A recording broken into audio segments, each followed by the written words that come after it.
Welcome to the Penny Bloom Podcast. Ain't another place that has got more bombast. Romp past your mom, dads, listening to Tomcats, talking everything that make you sad. We don't want that. We're here to make you smile. Put your mind at ease. Peace, love, and bloom, and always praise Keanu Reeves. This what we about. This some weeding now. We'll talk until we can't no more, and then we peacing out. Alright, let's go. Penny Bloom Podcast. It's the Penny Bloom Podcast. Penny Bloom Podcast. It's the Penny Bloom Podcast. Penny Bloom Podcast. Penny Bloom Podcast. Hello, everybody, and welcome in to the Penny Bloom Podcast. This is the comic Bloomiverse. Verse. I am Colton Robertson, and I am joined by Joseph George. What's up, homie? Oh, what up, what up? Always a pleasure to be here. Oh, and it is always a pleasure to have you. Today, we top off our comic book character draft. It is round 3, the last 11 picks, baby. This is usually when shit heats up. This is when trades start flying. This is when moves start moving. It's a lot of fun. It's time to go. If you're jumping in at round 3, you ought to listen to round 1. You get a better expansion on the rules and what specifically we're doing here. I've already explained it a couple times, and I think it would be kind of absurd for you to jump in at round 3. You miss all the most fun characters. Don't get me wrong. Round 3 will still be fun, but you won't hear us talk about the likes of Batman and Spider-Man and Wolverine and Daredevil and Black Panther and Superman and all that shit. You missed all the biggies. Mm-hmm. So you ought to go listen to that. It's time for round 3. I have the ceremonious remote. Yes, of course. I be heads, you be tails. As always. As always. I don't know how it works out like this. It is heads again. It's just been going back and forth. Basically, it's just you went first, and then we've just alternated since then. And that's okay. Basically, if I went first this round, it would just be that I got 2 picks back to back. But now it is just fair, actually. Right. So maybe that is what the universe holds most dearly. It aligns. Perfect. But, to start round 3, what do I want to do? This is tough. I think I need to get this, the super genius category rolling. I think I need to go Reed Richards' Mr. Fantastic to kick off round 3. I love me some Mr. Fantastic. And I'm gonna just go hard recency bias here just because it's the most recent version of the character I've read. There's a current comic book by Ryan North. It's Fantastic Four. It's the new Fantastic Four title. It's only a couple issues deep. And the first issue is set around The Thing and Alicia, his lady. And the second issue is set around Mr. Fantastic and Sue Storm.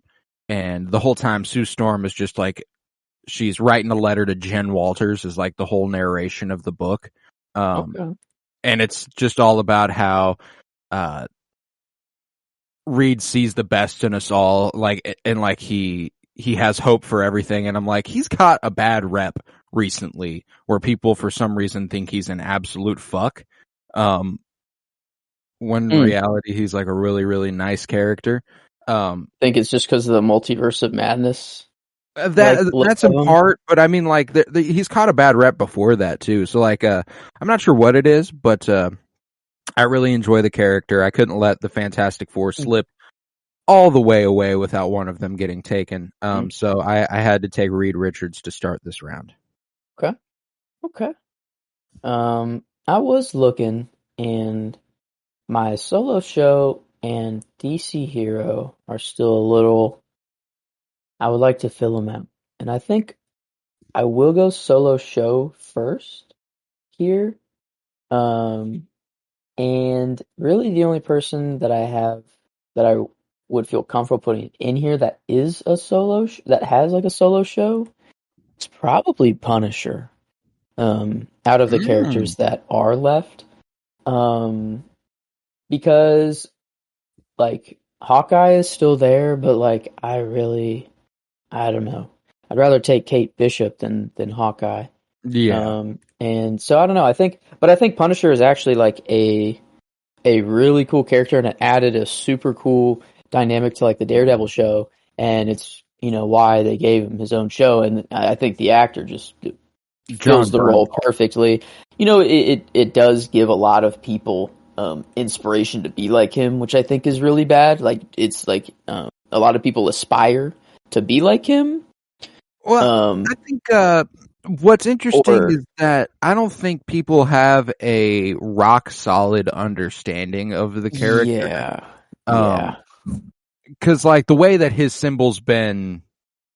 Yeah, taken, his symbol. That's the part that is just really weird. How people use it as like the way the cops. Yeah.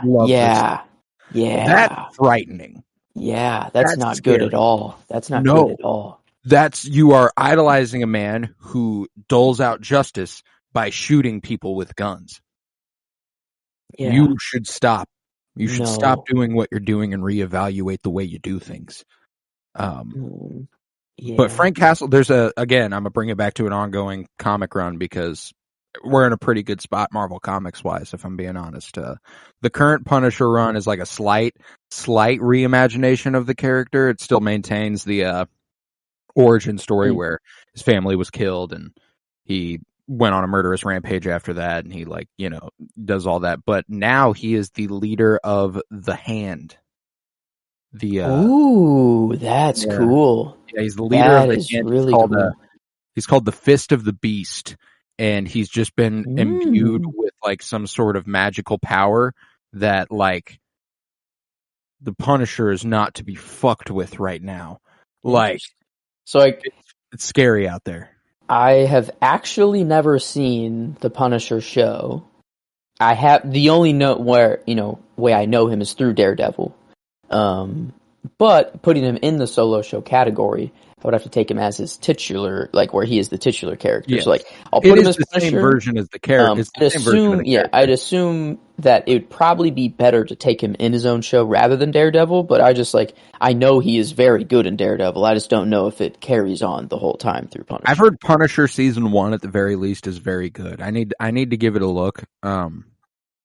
I know I feel like I've watched it, but it was so long ago that like I couldn't even really tell you now. But yeah, man, Frank Castle, it's a really cool character. The craziest incarnation of that character is when he became Ghost Rider.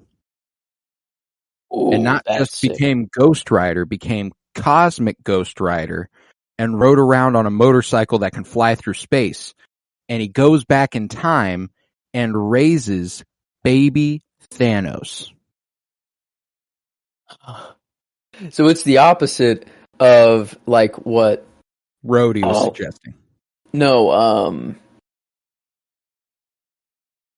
oh my god, Deadpool. Thanos. Literally Thanos. Oh, yeah. Cable. Literally what they were doing, but the opposite. So it's like Deadpool was, he gave him the. I thought you were talking about War Machine. Why don't we just go back in time and? That's true, but I guess Deadpool was there with Hitler. He was right there. He could have, and he's like, I should.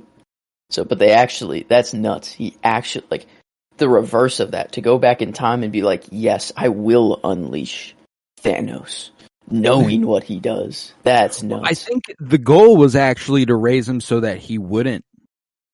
Like, it was trying to raise him in a happy environment so he didn't become that person.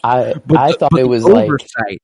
The oversight was that he is Frank Castle, formerly the Punisher, and now the Ghost Rider. In my mind, I thought it was just to set the events in hearing Frank Castle, Punisher, Cosmic Ghost Rider.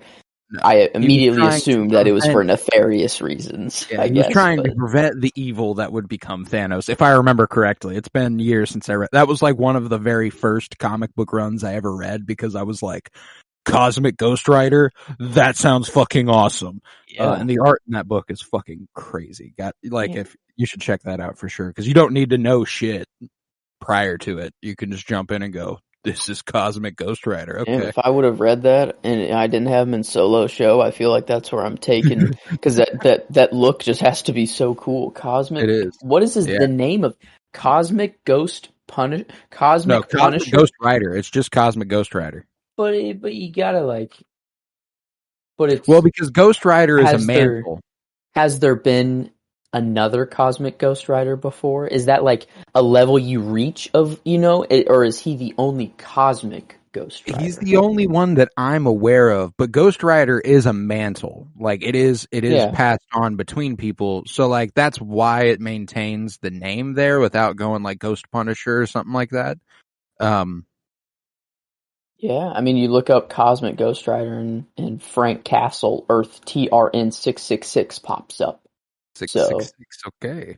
So there you go. I guess it is just him, which is cool. I didn't know if like the Cosmic one was also a mantle in its own, and he just fulfilled the mantle of the Cosmic Ghost Rider. I don't know really anything about Ghost Rider at all in the first place. I know that Nick Cage. Pretty cool character. Yeah, I know. I just know the visuals, and like I've seen just cool badass clips. Right. So like, but yeah, Punisher, Ghost. A lot of things I need to get into. Dude, there's just so many characters who vaguely that they haven't adapted on screen like properly necessarily, or like modernly, I should say. Like the first Ghost Rider movie, it's fun, it has its merits and stuff. It's not great or anything, but it's Nick Cage. It's hard not to like Nick Cage. Best actor in the world. No, I mean National Treasure. I know he's terrible in it, but I swear to God, like there's something special about Nick Cage movies where it's bad, but it's like a different.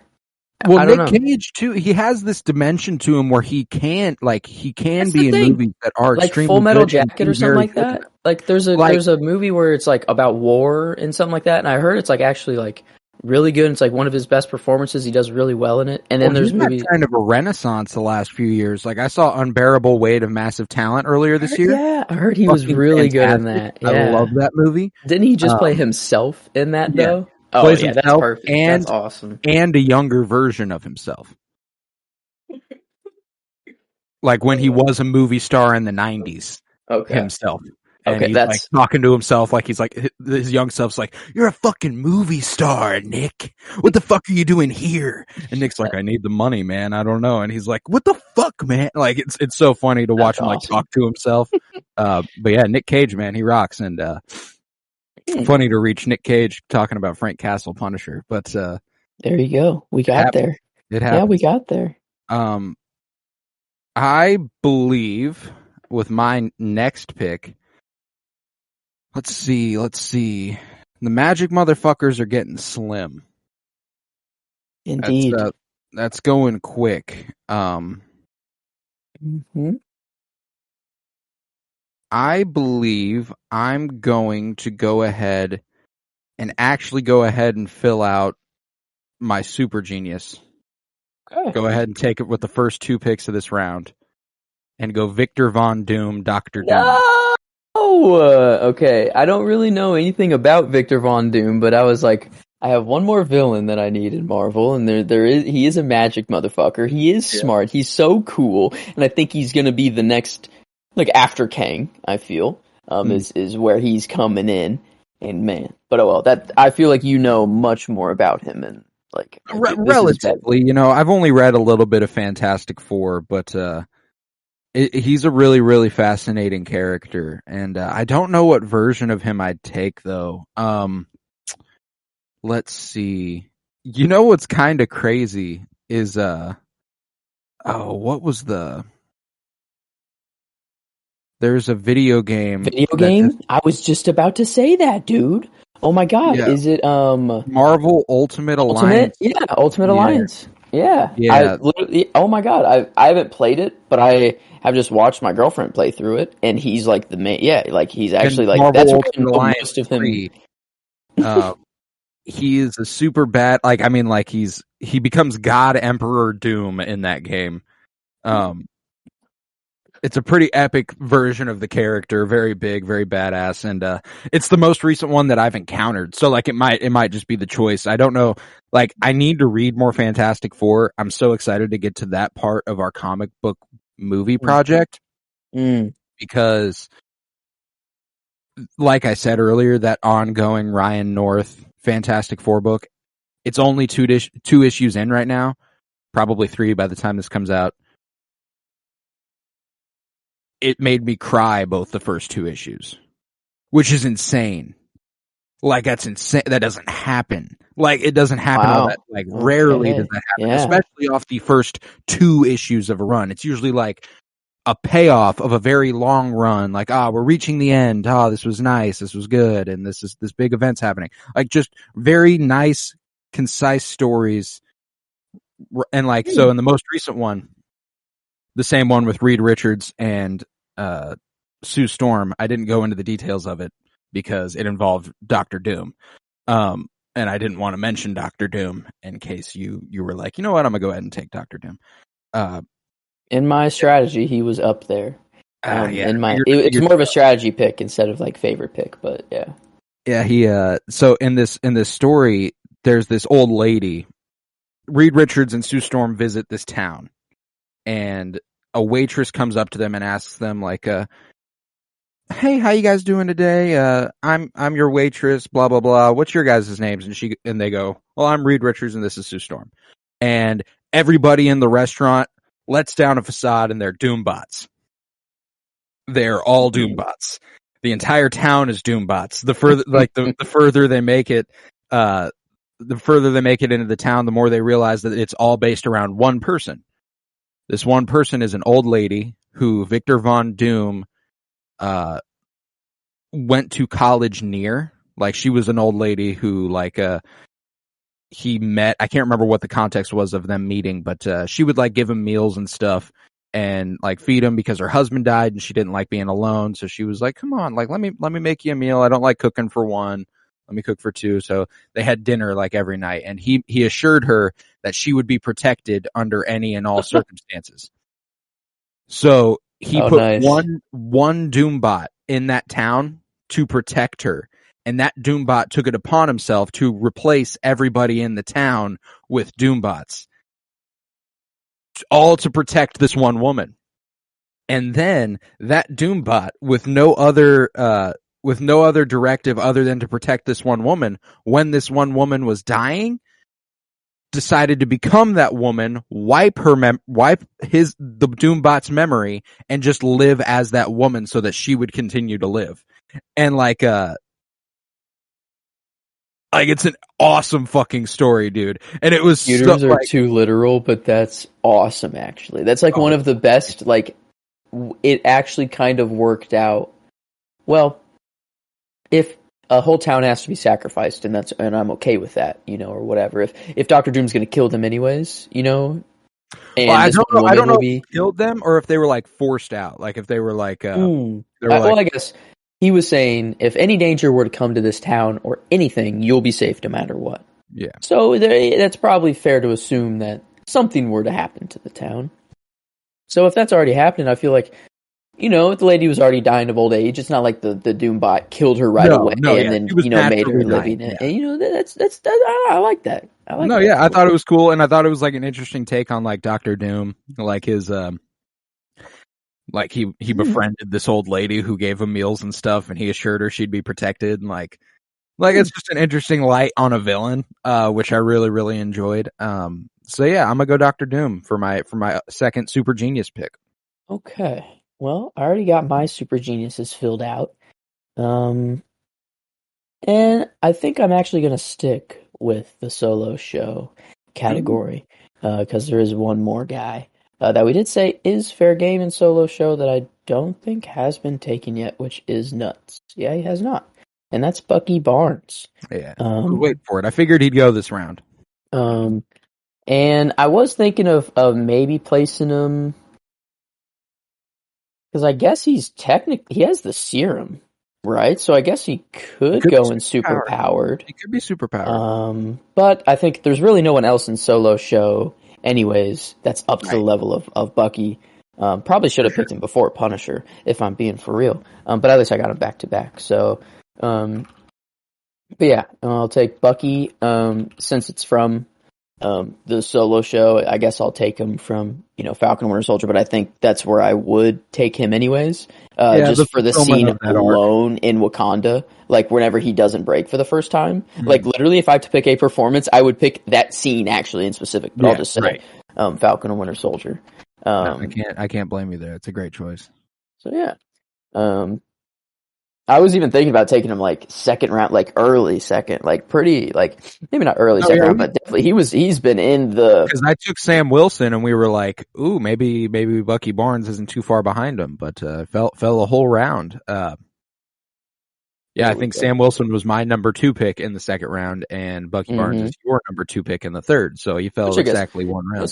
Sam Wilson, I think, is held a little higher in Marvel right now. Just he's becoming the new Cap. Bucky's kind of on his way out, and Sam Wilson's on his way in. So it makes sense why they're separated by so much, I think. But it doesn't shy away from the character Bucky's been, and we've said that like Loki and Bucky are like 2 of the most underrated Marvel characters, like as in terms of like actual impact that they have had on the MCU. Like they've affected a lot of shit. So yeah, I don't know. I love Bucky. Don't really have anyone to pair him up with. I don't have Sam Wilson or Cap. Or do I have? No, you have Sam Wilson and Cap. Yeah, you have both Caps. So that kind of stinks. I took Sam Wilson round 2, pick 2. Took Steve Rogers round 2, pick 3. That's right. So at least I got him over here. Yeah, you got one of the 3. So you're doing good there. But yeah, Bucky Barnes. That's a great character. It's a great character, and again, a very interesting spot in the comics right now. He's currently occupying a seat on a council that puppets the world. They've arranged that none of them can directly kill each other, but they can affect one another by puppeting their various portions of the world, and he occupies Revolution. He's called Revolution. There's like power, money, like Illuminati type. Yeah. Stuff there. He killed the guy who was Revolution to become Revolution. Well, that makes sense. Yeah. I feel like that's the only way to do it. Yeah, and like Revolution's job is to try and take down everybody else because he's Revolution. He's trying to revolt against this structure. That's the Khal Drogo of the universe there. You just gotta be the best of the best, and if there's someone better, well, sorry. Sorry and shit. You're no longer the Great Khal. You can't sit on your fucking horse. That's true. Get right. Must be done. Must be instantly. All the things he's done before, worthless. I love how it's like instant. But instant. Oh, you fell off your horse? Oh, you're sick? Blech. Pussy. That is no call of mine. All right, though. My third pick of round 3. Oh, this is getting a little bit difficult for me.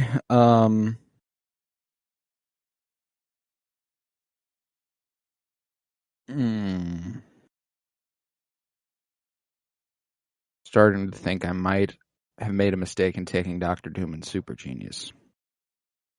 We do have moves, which if you move, I will probably move too. No shit. If we want to make a truce like that, I feel like that's pretty fair. Let's see, who would I want to move in the first place? Because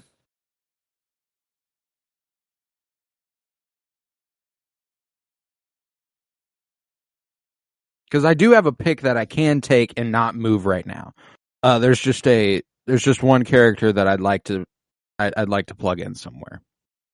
So you would like a move, okay? I mean, I might appreciate a move as well. I might, or I guess I just yeah, like I'm gonna hold off on the move. I'm gonna take someone else for now. Okay, yeah. I'm a round out Marvel villains. Okay. And I'm gonna take Kingpin as he appears in Daredevil. What's his name? Wilson Fisk. That's right, Wilson. I knew Fisk. I didn't know the first. That was the. You embarrassed me in front of Vanessa. Yeah, so that's fair to take it. Daredevil, though, he's in front of Vanessa. Vincent D'Onofrio is fucking fantastic in that role. I fucking love it. I cannot wait. I cannot wait for more of that. It's gonna be so nice. And now he's So blind. good. He's blind now, probably, At which least is for a sick. little bit. In one eye, at least. I'd say probably both. I don't know. Can you take a... So that's the... I don't know if he took a gun. I don't know if he took a bullet to the eye or if it was the muzzle flash that blinds him. Like it's right in his face. I see, because he does have like his body, like bulletproof suits. So, Yeah. but she would definitely know that. Oh, she went for the face. She went for the face. Okay. For sure.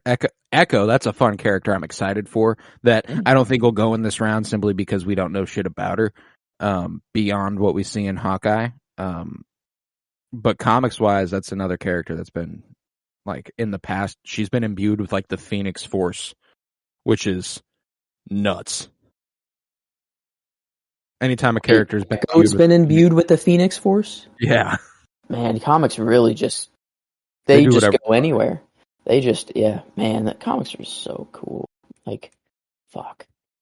Okay. I'm kind of going back and forth. I think... He classifies as a hero. Not in the traditional sense how you would think of him, but he does. Mm. Right? Who are you talking? Alfred Pennyworth. Is he a DC hero? Oh, I love it. I would be willing and okay to say yes. Because he did some stuff before Batman, I guess, He was his own guy. It's not just only through Batman that he's badass. He was already bad. He was MI6. So, he's sick. And then now... there's even that line in Batman and Robin that's like, not all heroes wear masks. And that's what I was going to say, is that without the work that Alfred does, Batman does not perform as good as, Batman, he's lost without Alfred, probably. Batman probably kills he's people. Gotham's secret savior. Yeah. So, I mean, I don't know. I think, okay, I appreciate allowing me to put him in DC Hero, because I was like, well, that's where my no enhancement, or I could just put him in Wild Card, but my DC people are few in between anyways. And I guess so. You have Superman, Wonder Woman, Green Arrow. I have Flash, Dr. Fate, Alfred Pennyworth on my DC slate. So that's where we are now. Oh, I love it. I love it.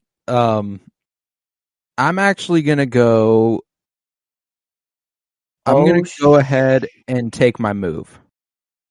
Oh, you need to pick version. I forgot which Alfred. And is it the most long-lasting Alfred, the one that was the constant through all movies, or like most movies, or is it like? Is it just Sir Michael Caine? It's hard to beat Michael Caine. And that's the one I grew up with. That's the Alfred I know. And like Michael Goff, though, you can't go wrong with him. Batman through Batman and Robin, 4 movies as Alfred. The animated series Alfred is pretty fucking strong. Circus. I think I'll go Michael Caine, is it? Yeah. From probably the best movie that he's in out of those is my favorite. Can I tell you Rises? That might be Rises the only good part about Rises. Like now that I'm thinking of it, because like the end scene where it's, I dream. My dream is that I'm sitting at a cafe and I look across the tables and I'm drinking my tea and I see you with your wife and your kids. And then like and then he looks, and then he looks up and then it's like So I think that's where I'll take him.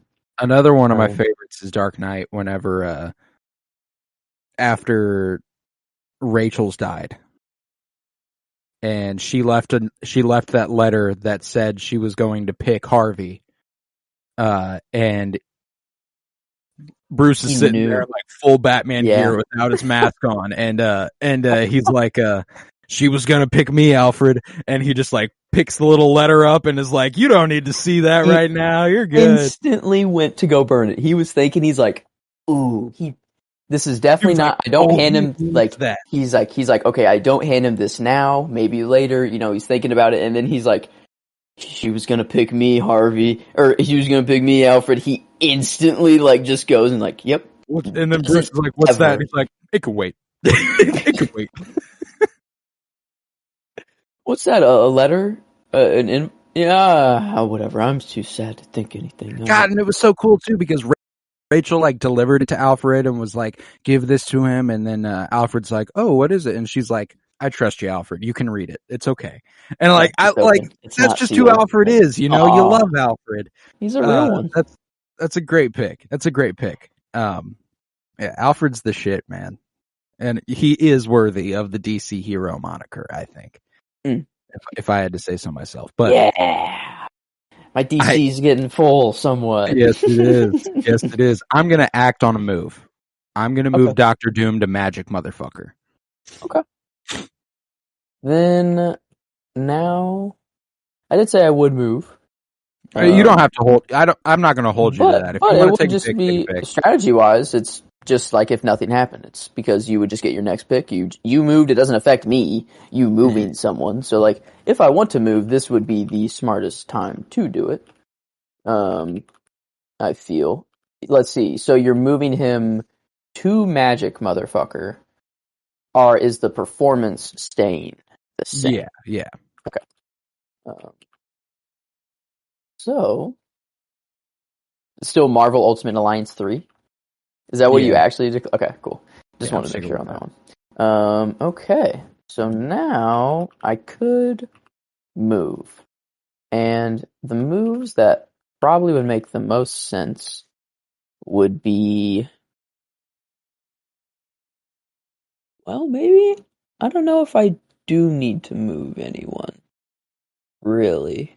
You know, like the only spots that you could move, you could free up a solo movie spot and move a couple of those up to Marvel Hero. You can move the no enhancements to either Marvel villain or DC villain. You can move your Magic Motherfucker. Oh, that's nice. Villain. That is nice. Abel, I think I will do that. Yeah, I think just to round out my DC villains, I'm just going to move the Joker up to DC villain. Because I think there's a lot more no enhancement characters that are just... They're just sitting there, for sure. Yeah. So I'll move Joker up there. And then, I guess, the performance stays the same. Which mine was, I believe, Dark Knight. I don't think I would have chosen anything other than that. Yeah, Dark Knight. So I'll just do the move as well. So basically, all even. All right. Am I coming through fine? Sorry, I had to reconnect my Wi-Fi. Yeah, you're all good. Cool. It was just a little for robotic, maybe for 2 seconds. Before, that's why I had to change it. I changed it after that. But all right, so you made a move. You made a move as well? From non-enhancement to DC villain, yes. All right. That is nice.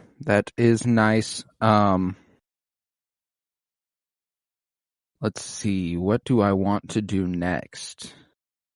It would make sense to act on the move immediately after doing that. Mm-hmm. Usually it's why we do them. Exactly. I think every time we have done it, I think we have acted on them every time. I believe. At least I have. I think I'm going to go ahead and fill out Super Genius then. And I'm going to go Hank McCoy, Beast. From X-Men. Okay. All the X-Men are people that are just so out of my head because I didn't really grow up with them. Like I'm very new still to the X-Men, which is crazy. Yeah. No, I can't blame you there either. And they haven't been prominent. We've only taken Wolverine, Magneto, and Professor X. And I love the X-Men, and I've only taken Wolverine and Magneto. That's true. Up until this point where I'm taking the Beast, and that's why I looked at my list and I didn't reach all the way to the Beast when I saw Victor Von Doom, and I was like, shit. That's why I put Hank McCoy on this list, was to put him in Super Genius. But I see. What I love where the Beast. From? I'm gonna mention the artist and not the writer. Because the writer fucking sucks. I hate him. Astonishing X-Men 2004. The art is by John Cassidy. I love the way that he draws the Beast. It's very feline, which I like when the beast looks more like a cat than like a big ass blue bear. I think it makes more sense. It makes sense with his like nimble nature and stuff. But I do love him in the in a couple of the movies. You know, I love him in The Last Stand. I think that's probably the only movie that really gets the beast right. Because in the sequel movies, the modern ones, it's I cannot stand the characterization of the beast. I think they kind of fucked that up. I'd say the only good part of the movies that I remember of Beast is whenever he's sitting down with Mystique and they have and he's telling her no. Or wait, no, I think he found the cure. That's right. He was on the opposite side of the situation. Yeah, Magneto's the one who's like, I want to see you. No, not this version of you. Beast is the one who's like, that's right. No, you shouldn't be blue. You should be the human version of you. Like, that's why I'm like, I really don't like that. That's true. Yeah. And then the cure fucked him up to make him only Beast from then on out. Right. Yeah. That's right. Instead of just his feet. Yeah. And is that why he's blue? Is because he used her DNA? Is that comic accurate, or is that? I don't know if that's comic accurate. Is at least for the movies, is that why he's blue? Because I remember they used Mystique's DNA for the cure. She was the one who was unique enough to maybe give the cure. I don't believe that's the first time Beast became Beast, that version of him. I don't think it was because of that. I think it was in Astonishing Tales or something. But they had you remember you've watched the first Fantastic Four movie, right? A long, not basically no. Okay, but do you remember the characters and I know somewhat big scenes? Yeah, basically. Do you remember that scene where the Thing comes home after becoming a giant orange rock and his girlfriend is like, stay away, no. Okay. He's a monster. The Beast has the exact same thing happen to him in comics. It's the exact same scene. He's just a blue beast, instead of a giant orange rock. Okay. I love me some Beast. He's a kick-ass character. I love it so much. But yeah, I like that. Okay. Well, I could just get one more DC hero to round it out, but I don't even really know where right now. I don't know. I think I want to go with someone more that I like, and I did just move the Joker away from non-enhancements to maybe pick up a non-enhancement. I didn't, I guess, necessarily think I was going to pick up a non-enhancement. I think I'm actually not going to go enhancement, and I'm going to ask if Uatu, the Watcher, is that magic? I don't think it's technically magic. He's basically a god, so it'd be more super powered. Yeah, okay, because he's fighting. Yeah, no, because Doctor Strange is the one who does all the magic. He has some. I guess we could look into it. I don't know. He does have some I guess we don't know is the thing. Because in What If, I guess canon and because that's what I would be taking him as if I were to take him from anywhere. Whenever he uses his power, it looks awful similar. Well, no, that's just God power. That's just God power. Yeah, the Watchers are cosmic beings who possess innate ability to achieve virtually any effect desired. So not magic. Magic is more of you're a normal person that has the abilities through magic. So that's what a magic motherfucker would be more. Yeah. Okay. I see now. So I think Loki would be the exception there, the one exception. Where he would still be Norse. True. Okay. So there are exceptions, but okay, so I think I'm still gonna go Uatu, but I'll place him in my first superpowered slot. I dig it. Yeah, I was like, you got the superpowered spots still open, which is impressive. That's why I was just because there's not many magic motherfuckers left, so I was like, if he does fit, I would gladly slot him there and then pick two superpowered. But that doesn't make sense for him to be. I get you. I Magic, get so. you. Yeah, the Watcher. That's a very cool character, and I'm assuming the What If version is what you're going with. Yeah. I mean, come on. It's our boy from Westworld. The voice is he's basically more like Morgan Freeman. Like I feel like he is the replacement for Morgan Freeman for like our badass voice. Cause like that's the thing. I don't know. Morgan Freeman's getting kind of old. It's scaring me. And it's real like I guess not that. He's 85. Morgan Freeman's 85. Old man. Okay. Yeah, no, that's just kind of scary. All these actors that we know are just getting really old, and I feel like Jeffrey Wright is probably just the next kind of Morgan Freeman voice we'll have for a while. But that's not the only reason why he's good. He's just actually a great actor. Fantastic actor. So yeah, it's my Jim Gordon right there, baby. It's my Jim Gordon. Jim Gordon. It's Bernard. Also Arnold.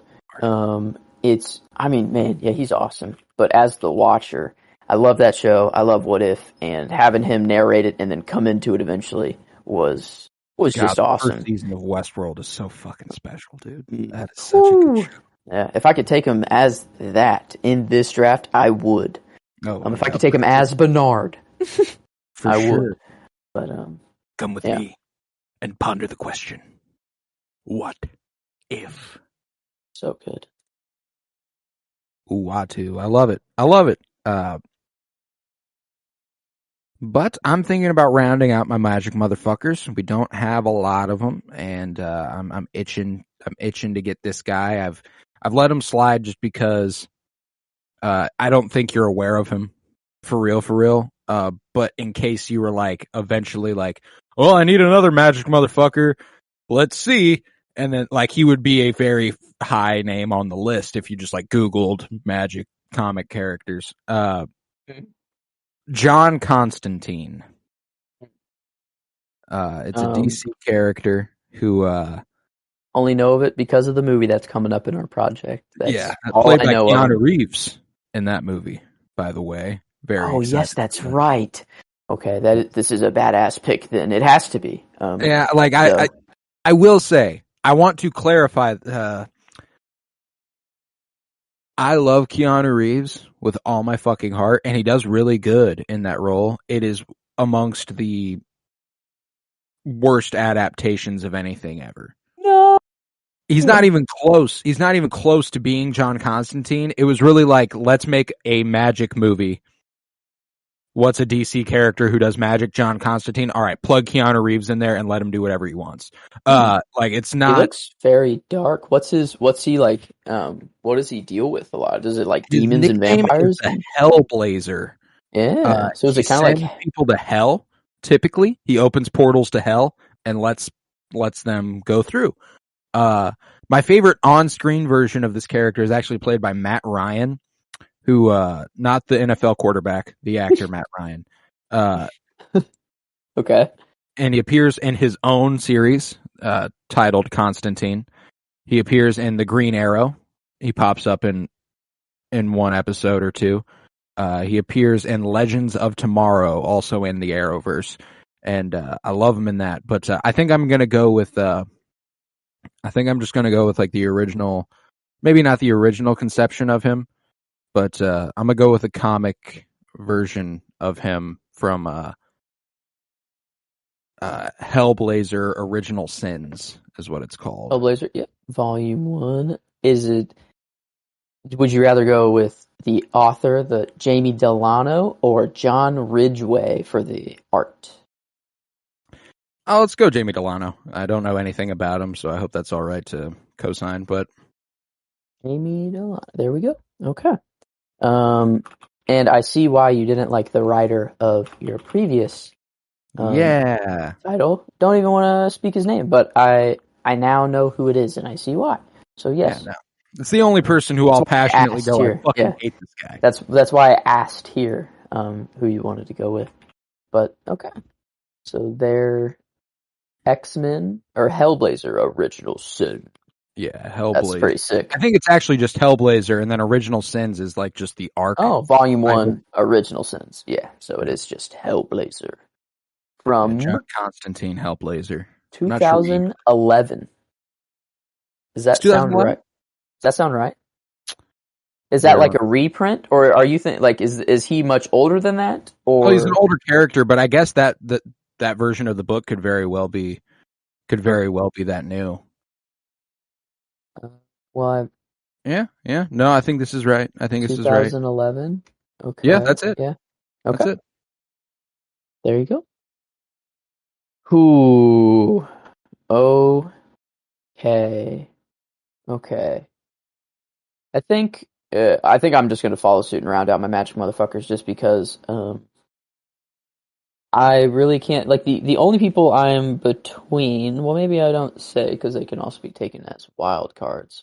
But the only Magic person that I know of that I think is cool that we do have more coming up is Agatha Harkness. And I got Wanda, I got Vision. I might as well get Agatha up in here too.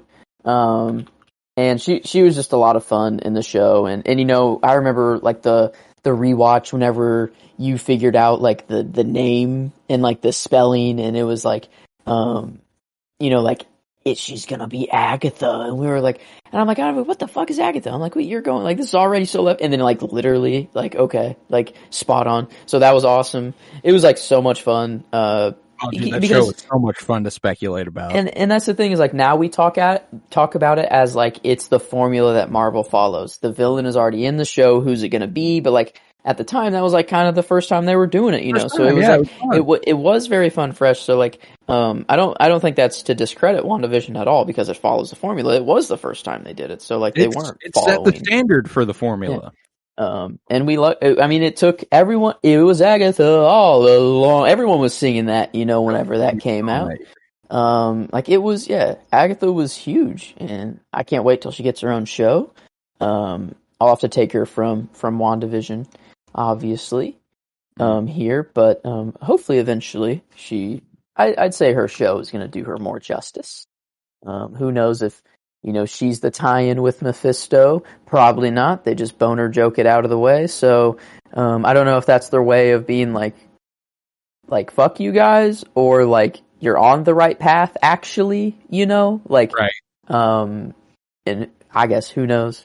We're seeing cockroaches everywhere. We're seeing flies everywhere in her house. Like I don't know. So, I'm very curious on what's going on this side of the universe. Oh, I'm excited. I'm excited for Agatha Coven of Chaos, that series coming up. Yes. It's got Aubrey Plaza in it, and that's all I need. Aubrey Plaza? Oh, she's fucking fantastic. Aubrey Plaza is brilliant. She plays... What would I know her as? She does look familiar. Maybe Parks and Rec. Did you ever watch Parks and Rec? There it is. Okay, thank you. She's April Ludgate. There it is. But yes, okay. As in WandaVision. So yes, I'm done with Magic. That's nice. I'm done with DC villains. Okay. It's rounding out. Yes, it looks good. I love my team. Like I'm looking at it and I'm like, God, this fucks. I'm between a few now for my next pick. I'm thinking about just going ahead and rounding out solo show with a character that you, again, probably, I mean, you rounded out solo show, though. That's the thing, is that in this draft, though, rounding out solo show, like in the previous one, it did cancel out so many characters whenever you finished a category, but now it's like, I finished that category, sure, but like, that person could fit in a wild card and no enhancement. I still have like Marvel here. So like, that's the thing is that that's why I've just been so comfortable filling out a category, because it really honestly doesn't matter a whole lot here. But all right, then I am going to round out solo show. Just cause. I'm going Lord Morpheus, the Sandman. Okay. Yeah, I have not. The Sand, and this is a Netflix original DC series. Okay. And is this new? Newer? It is this year. It's from this year. That's what I thought. I've actually heard of like. Oh, it's fucking amazing. Like this year, a Yeah, I don't know. I don't know how I haven't I don't know what you plan on watching next. It should be The Sandman. Okay. Wow. And it's on. Is it on? It's a Netflix original. On Netflix. Okay. It's based From off the of Neil DC Gaiman graphic That's novel. interesting. That. Well, I guess DC is not only. Well, it is Warner Brothers, isn't it? It is, but they've it's a weird sect of DC, The Sandman. Where it's a black like label Sony thing, and like Spider-Man and Sony sort of stuff. Yeah, okay. Fair enough. Huh. Okay. Yes. I'll have to. Because I can't. Yeah, I heard about it this year, and I remember. I think maybe fantastic. It was whenever you watched. Maybe you tweeted something about it, saying I tweeted about it when I was watching it. Maybe that's what I got saw to it late. Like it was it'd been out for a few months when I watched it, and when I finally did, I was like, oh my god. And what's his what's his character like? Well, he's the Lord of the Dream Realm. So what this deals with is like it's pretty biblical, you know. Like there's a Cain and Abel and like all these different sort of biblical entities. Lucifer is in it, played by Gwendolyn Christie, by the way, Brienne of Tarth. And Lord Morpheus is the ruler of the Dream Realm. He can control dreams, and what happens in the first episode is this dude does a magic ritual to try and capture Death, the ruler of the Death Realm, basically. Okay. Ushers people into death. He wanted to do this to bring his son back to life. They conduct the ritual. They do it wrong. They get Dream instead. The Morpheus, ruler of the Dream World. Like, he's got many names. Dream, wow. Morpheus, Sandman. Okay. Yeah, so he's kind of like, so pretty much like the DC version of Constantine, like a close. Well, Constantine is like that. That was what I almost took him from, was the Sandman. Yeah. Like, that's. Oh, wait. They're in the same thing. Oh, I thought Constantine was Marvel for a second there. That's how little I know about. Okay, that's right. That's also DC. So they're in the same. Wait, hold on. What's in the show, there's a character named Joanna Constantine, and they gender swapped the character to be Joanna instead of John. So Lord Sandman, he's like, okay, I see this side of. Like, but they're together kind of a lot in storylines. Yes, like them, like because they're in the similar. I almost took John Constantine in the original Sandman. Okay, book. It is making sense. Where all of because like I have, other than what you have told me today of Constantine and the Sandman, that's all I know. So like I love these characters. I strongly recommend looking into them because if you like the magic stuff. And like I can't remember who makes the joke where I think it's in the MCU where I think it's Ego, literally Ego, who goes so you're a god? He goes, yeah, small G, small G, not the god. That's what the Sandman is. He's a god, small G.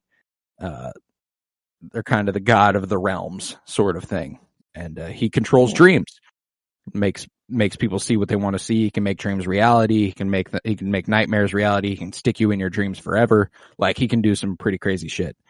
So yeah, I went Sandman with that. Okay. I think, and it's insane that he has just been left for this long.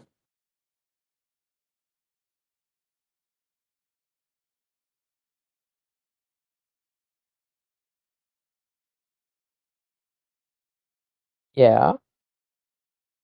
Yeah. Okay. Yeah, I think so. This is where Doc Ock must go. Doc Ock has fallen too far. Shit. I know. Why did I think you already had Doc Ock? I know, because I said I was going to take him one round, and then I didn't. I went over him with someone else, but yeah, he has not been taken yet. I thought you already. He has slipped through the cracks. Yeah, he did. So, big time. Dr. Otto Octavius, or Dr. Octopus. Is that what they actually call him in Spider-Man 2? What name do they give him? Is Dr. it Octopus. It is okay, yeah. But they call him Doc Ock. Sure.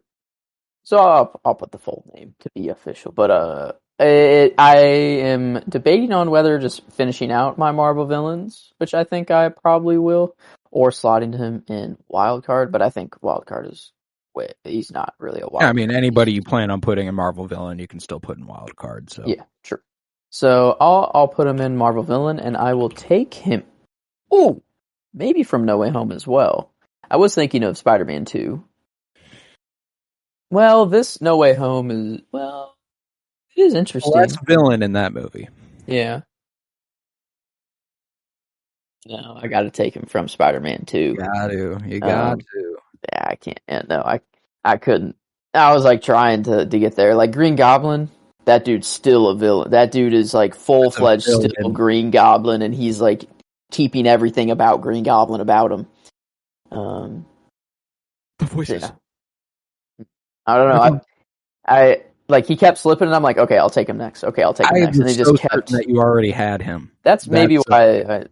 I don't know, because out of my list, like my top 100 comic book characters, he was the one that was like so far up there compared to like all of these other people. Yeah. So yeah, Doc Ock was 14 on my list. Damn. So yeah. Yeah. So yeah, I guess now my villains are all chosen. Yeah, man. Came at the your 28th pick, so what's that? Our 56th overall? Yeah. Not okay. Crazy. I can't believe I thought for sure you'd taken him. That's crazy. Okay. Then I'm gonna round out my DC heroes. And I'm gonna go Arthur Curry's Aquaman. You know, I'm not like a giant Aquaman guy or anything, but you got a DC hero spot left. I've got Wonder Woman, Green Arrow, Superman, and Batman. Might as well round out the fucking Justice League. You got the Justice. You literally have the Justice League, and I have the Justice Society a little bit, plus the people in the chair. Like, it's okay. Nah, yeah, I like me some Arthur Curry. I'm not big into the comics of Aquaman yet, but so I'm gonna have to go Jason Momoa and his portrayal of Aquaman, which I do really enjoy just in general. But is that in his own movie or Aquaman straight up? I think is what I'm gonna go with. I like him in Zack Snyder's Justice League too, though. But I think I'm gonna go with his solo movie. Okay. Yeah, I like me some Aquaman. I look forward to reacquainting myself with the character in the comics. I really enjoy it. So yeah. Well, that was the last. Like, if I were to take another DC hero, it would have been Aquaman just for the big name of it. But like, I really don't have any feeling. Like, it's just because Jason Momoa is cool that I watched that movie. Right. No, yeah, I'm with you 100%. Like, I don't like Aquaman for real. I think I don't know enough about him to not like him. You know what I'm saying? Like, it's not that I don't like him. It's that I'm just indifferent. Like, I just don't care that much. I love hopefully the Lobo stuff is real. Like because he said he talked to James Gunn about a character that he always dreamed of playing, and then he literally tweeted like, you can look up in past interviews, I've said this character's name before. Like, he's like literally like they've basically confirmed it without confirming it. Oh yeah, like he's going to play Lobo. There's a guarantee. So, like, I love that he's kind of shooed back into, he's bridging the gap. He's like the only one left from the other main Justice League people that are not, the only one that's coming back. But Affleck probably coming back to direct something, I feel. James Gunn's already said that it would be really awesome if he directs the new Batman movie. I feel like that's just perfect. A person who's played the character, who has directing experience. He wrote and directed Good Will Hunting.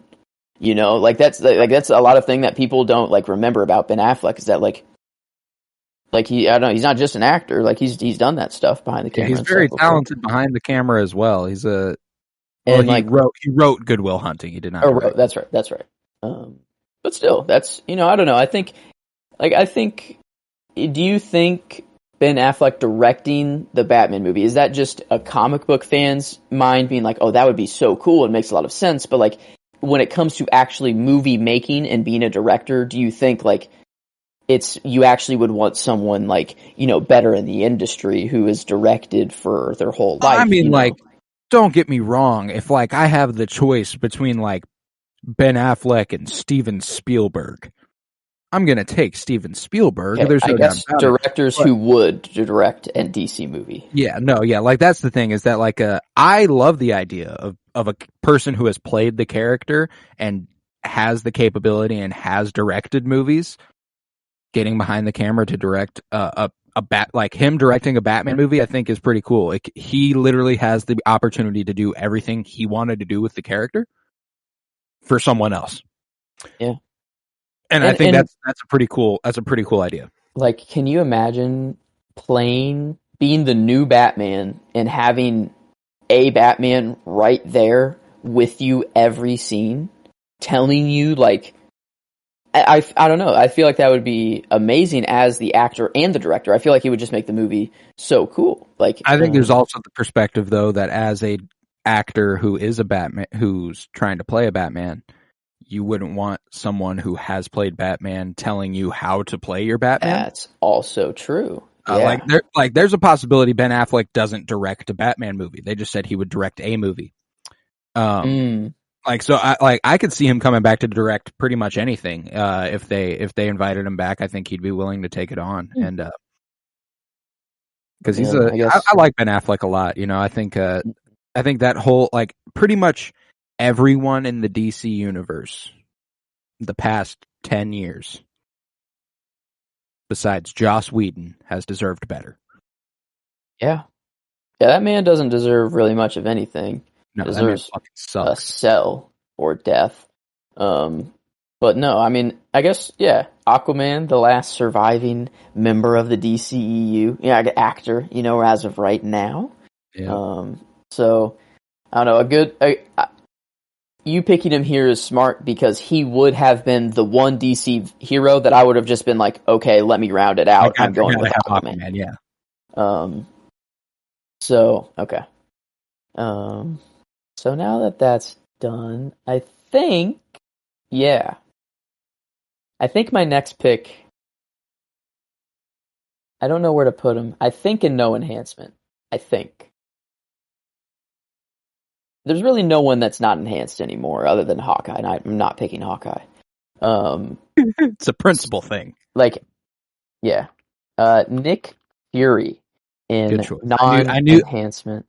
I knew you would take him this round. At some point, I was like, Nick Fury will be taken by Joe. He was the next guy on my list that was up. I guess Nick Fury was my 26th in total, which probably isn't legit when I think about it now. That's kind of crazy that I'm seeing some characters that are below him, but I don't know. That's the thing, is that like I don't hate Nick Fury. That's the thing. I do love him. Like I love the guy who's been behind the scenes the whole time, who's been pulling the strings, who's, he deals with so much that like even when the Avengers are coming in, he's already dealt with Captain Marvel and all that. So he's primed and ready. He's dealt with the whole Skrull invade, all this stuff. So like nothing's weird to him. And I love that, where he's like, oh, you wouldn't even begin to think of the things I've seen, and that's just like the MCU version of him.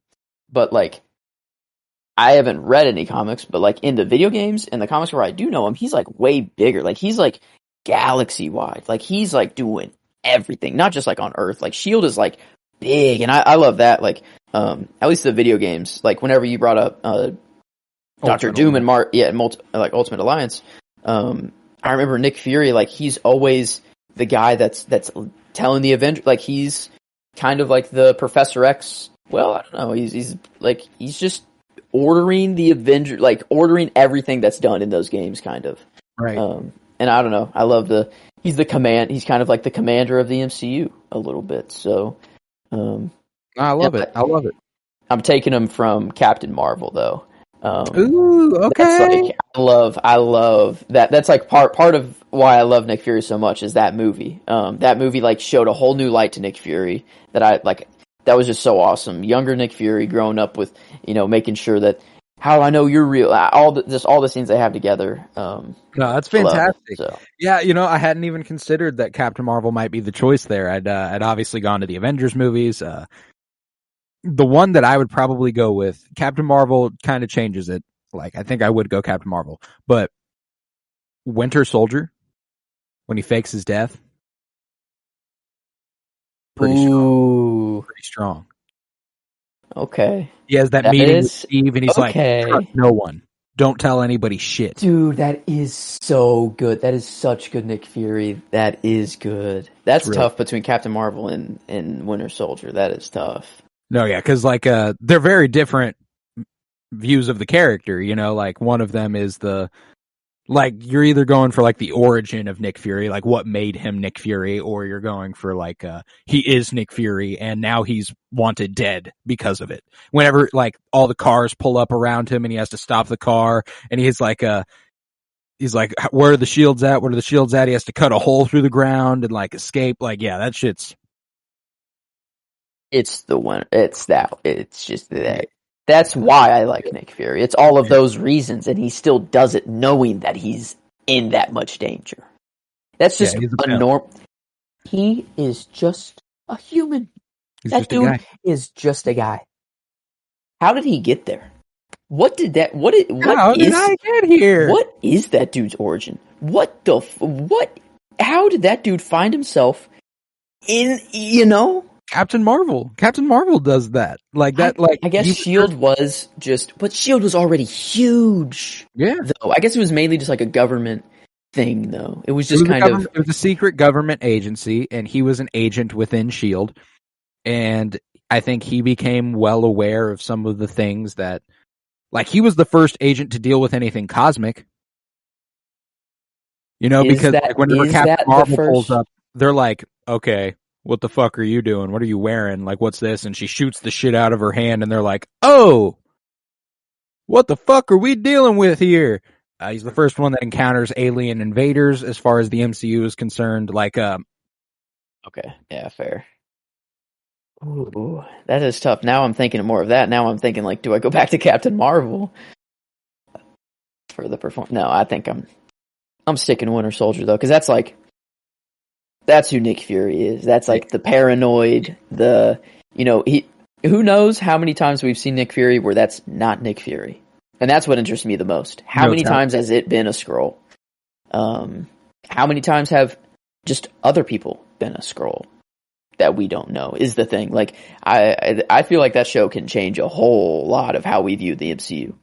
I don't know. Maybe the whole show is literally just jumping around to different parts, like 2012, or I don't know, like 2012 during the entire invasion that this is going on. You have like Skrull, Doctor Strange, or something stupid. I don't know. We're just a character where you wouldn't even think of during 2012 time, but it's a Skrull. I don't know. So I think Nick Fury's gonna, whenever that show comes out, I'm super ready for it. Hopefully, I don't know, maybe I can change the performance to that whenever it comes out. But as of right now, for that shit, man. As of right now, I'll take the Winter Soldier. All right, so I'm a little confused because we're on pick 30. We got 30, 31, 32, 33. We got 4 picks left, and you have 5 spots open, and I have 4. A trade. The trade was 2 for 2. Trade was 2 for 2. We're missing something on your side of things. Is missing. I think I just didn't put it in the box over there. Yeah. So let's see. Did I put Fury in? Yeah, I put Fury in. Did I put Doc Ock? Yeah. Agatha and Magic. Yep. Alfred. Yep. I think I put everyone in this round. There it is. Okay. There we go. Okay, so I do have only one more Marvel. That changed. Okay. There it is. Yeah, that felt right, because I was like, I felt like I lined up my Marvel hero with you. Yeah, okay. There we go. So we have the same picks left, actually. One more Marvel hero, or no, not the DC. You have a DC villain, I have a DC hero, but then Two We wild both have our wild cards. That's going to be interesting when we get there. Ooh. Yeah, I know. I think I'm gonna save those for last. I feel like that's what it's for. Therefore, Yeah. let's see. I'm inclined to go DC villain. Let's see what I might be able to make happen here. You know what? I'm gonna go. Oswald Cobblepot, the Penguin, Okay. for my DC villain. Ooh. Where? That's tough because there's a lot of really great takes on the Penguin. You know, Danny DeVito's and Batman Returns. Who can forget? Yeah. I think my genuinely favorite take on the Penguin so far was the Batman, though. I think it was Colin Farrell's. Like, deciding to make him a New Jersey mobster was fucking genius. Spanish I ever heard. Oh, like It's the worst Spanish I ever heard. Oh, You don't call myself going do if you heard this guy talk. You know, like it's. He was so good. Damn rat. You know, like I love when he comes out at the end of the movie. All the cops are there. Carmine Falcone's getting taken away, and he just steps up and he's like, "You goddamn rat." He's willing to shoot this motherfucker in front of cops. He was about to. He literally was about to. Everyone thought he did because it looked like he just, He pulled his gun out. A shot was fired and he's like, I didn't do it. Like, you guys thought that was me? What the heck? What'd you guys think that was me? I didn't fire that gun. At the beginning, he's like, you know my reputation. He's like, yeah. Do you? Like, God, his line. Oh, he's yeah, so. I love that take on it. I cannot wait for that show. That show is top of my list. For most underwater. Everyone's trying to scrape back, get anything they can. Dude, the craziest announcement out of that, like for my personal sensibilities, is Kristen Milioti being cast as Carmine Falcone's daughter, trying to take over his empire. Whoa, I didn't know that. Oh yeah. Like, I strongly recommend reading The Long Halloween, just in general. If you're a Batman fan, you got to read The Long Halloween at some point. Wow. A very obvious heavy influence on the Batman. And Carmine Falcone's daughter is very prominent in that. But, jeez, okay. Oh. We got the Penguin. Bart. Okay. Do I just round out my DC? I feel like I just take my DC hero last because I don't care. You don't have any DC people left. You might take some in your wild card, I guess, but like, who? Okay. I have Marvel hero or just a super powered person. That's pretty open, I'd say. Man. Ooh. That's a wild card pick. Wait, you had 6 open. Now you have 5. Wait a minute. Oh no. 1, 2, 3, 4, 5. Oh shoot. Oh god. So I forgot someone else as well. Probably from an earlier round, I'd say. Yeah. Robin. Yeah, and he is where'd I place him? Oh gosh. DC hero. DC hero. You're DC hero. I'm done. Okay, good. I'm actually glad about that. I'm actually happy that actually happened because I was like, I don't know who I'm gonna pick. At all. What was the last pick of the round? You didn't take Robin down. You didn't take Shang-Chi down. Okay. I see. But okay. Thank God. I don't have to pick a DC hero. I'm only in Marvel now. I'm letting you know. There's anyone else in the DC universe you want, you have them. I don't care. I don't know that there's many others that I'd prioritize over Marvel at this point. So super powered or Marvel hero.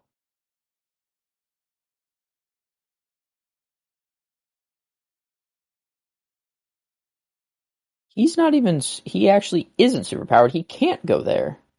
I might have to take a wild card here. Because I really want him. Yeah. I'm gonna go wild card because he's not super power. He's just a human. Yeah, I'm going Kang. Okay. I guess the only one we have is from Loki, He Who Remains. I guess. Nah, it's a little. I mean, like, that's fair. That's fair for now. Quantumania is coming out. I guess I could take him in the trailer of Quantumania, or whatever. That's kind of bull. Let me check when this will be put out, because I might go ahead and just let you go ahead and say it's the Quantumania one, because it could be a while before this episode actually releases. Let's see.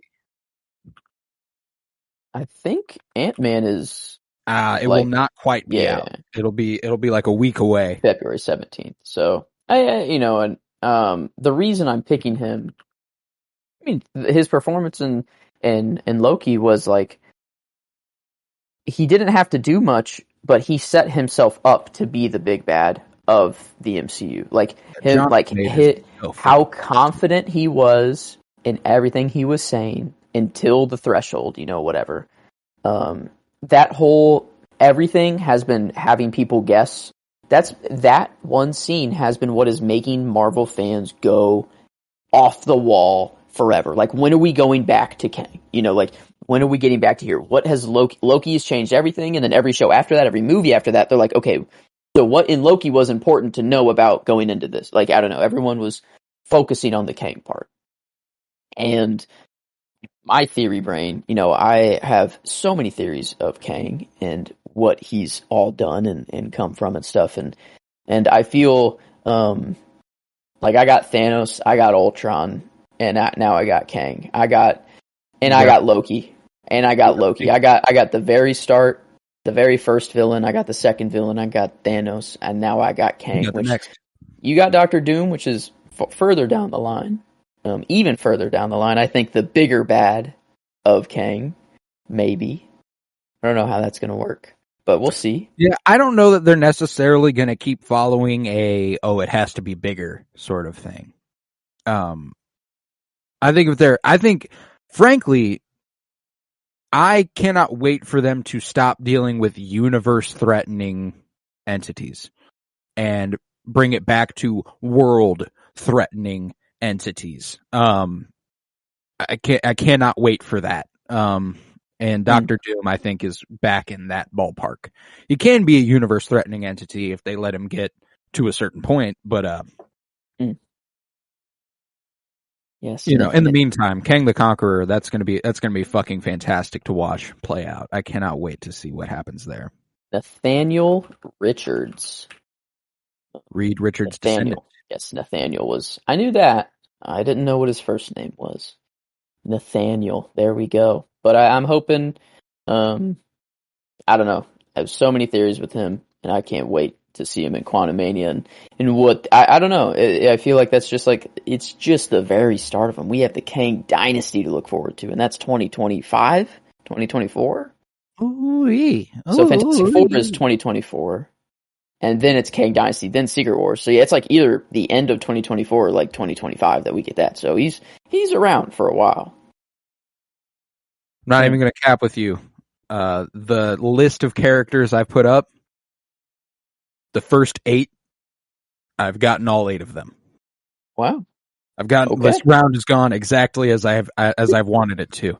Couldn't be much better. I'm sitting pretty. I'm sitting pretty right now. And I could round out my Marvel hero. But I want to take a character that you do enjoy, and I want to make sure you don't get him, sneak him with the last few picks. I'm going Silver Surfer.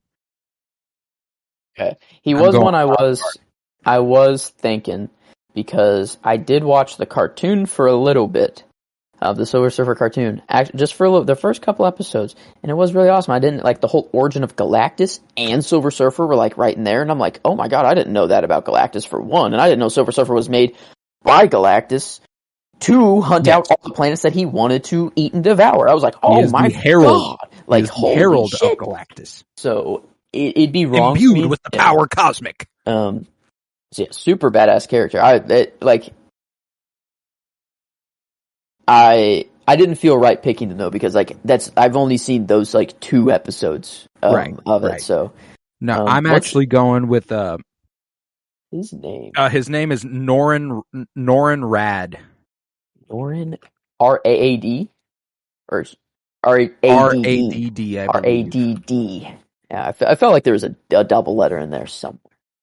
Yeah, Norin Rad, and I'm going with the Dan Slott Silver Surfer comic from 2014 or 15. I talked about how the Fantastic Four issues made me cry. This is one of those ones that, like, you got to the end of it, and I'm just sitting there, like, happy tears in my eyes, like, oh my god, I love this.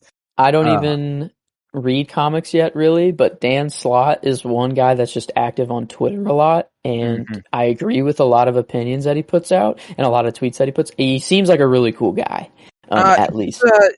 He's an interesting cat. A lot of people who like comic books would tell you they fucking hate Dan Slott.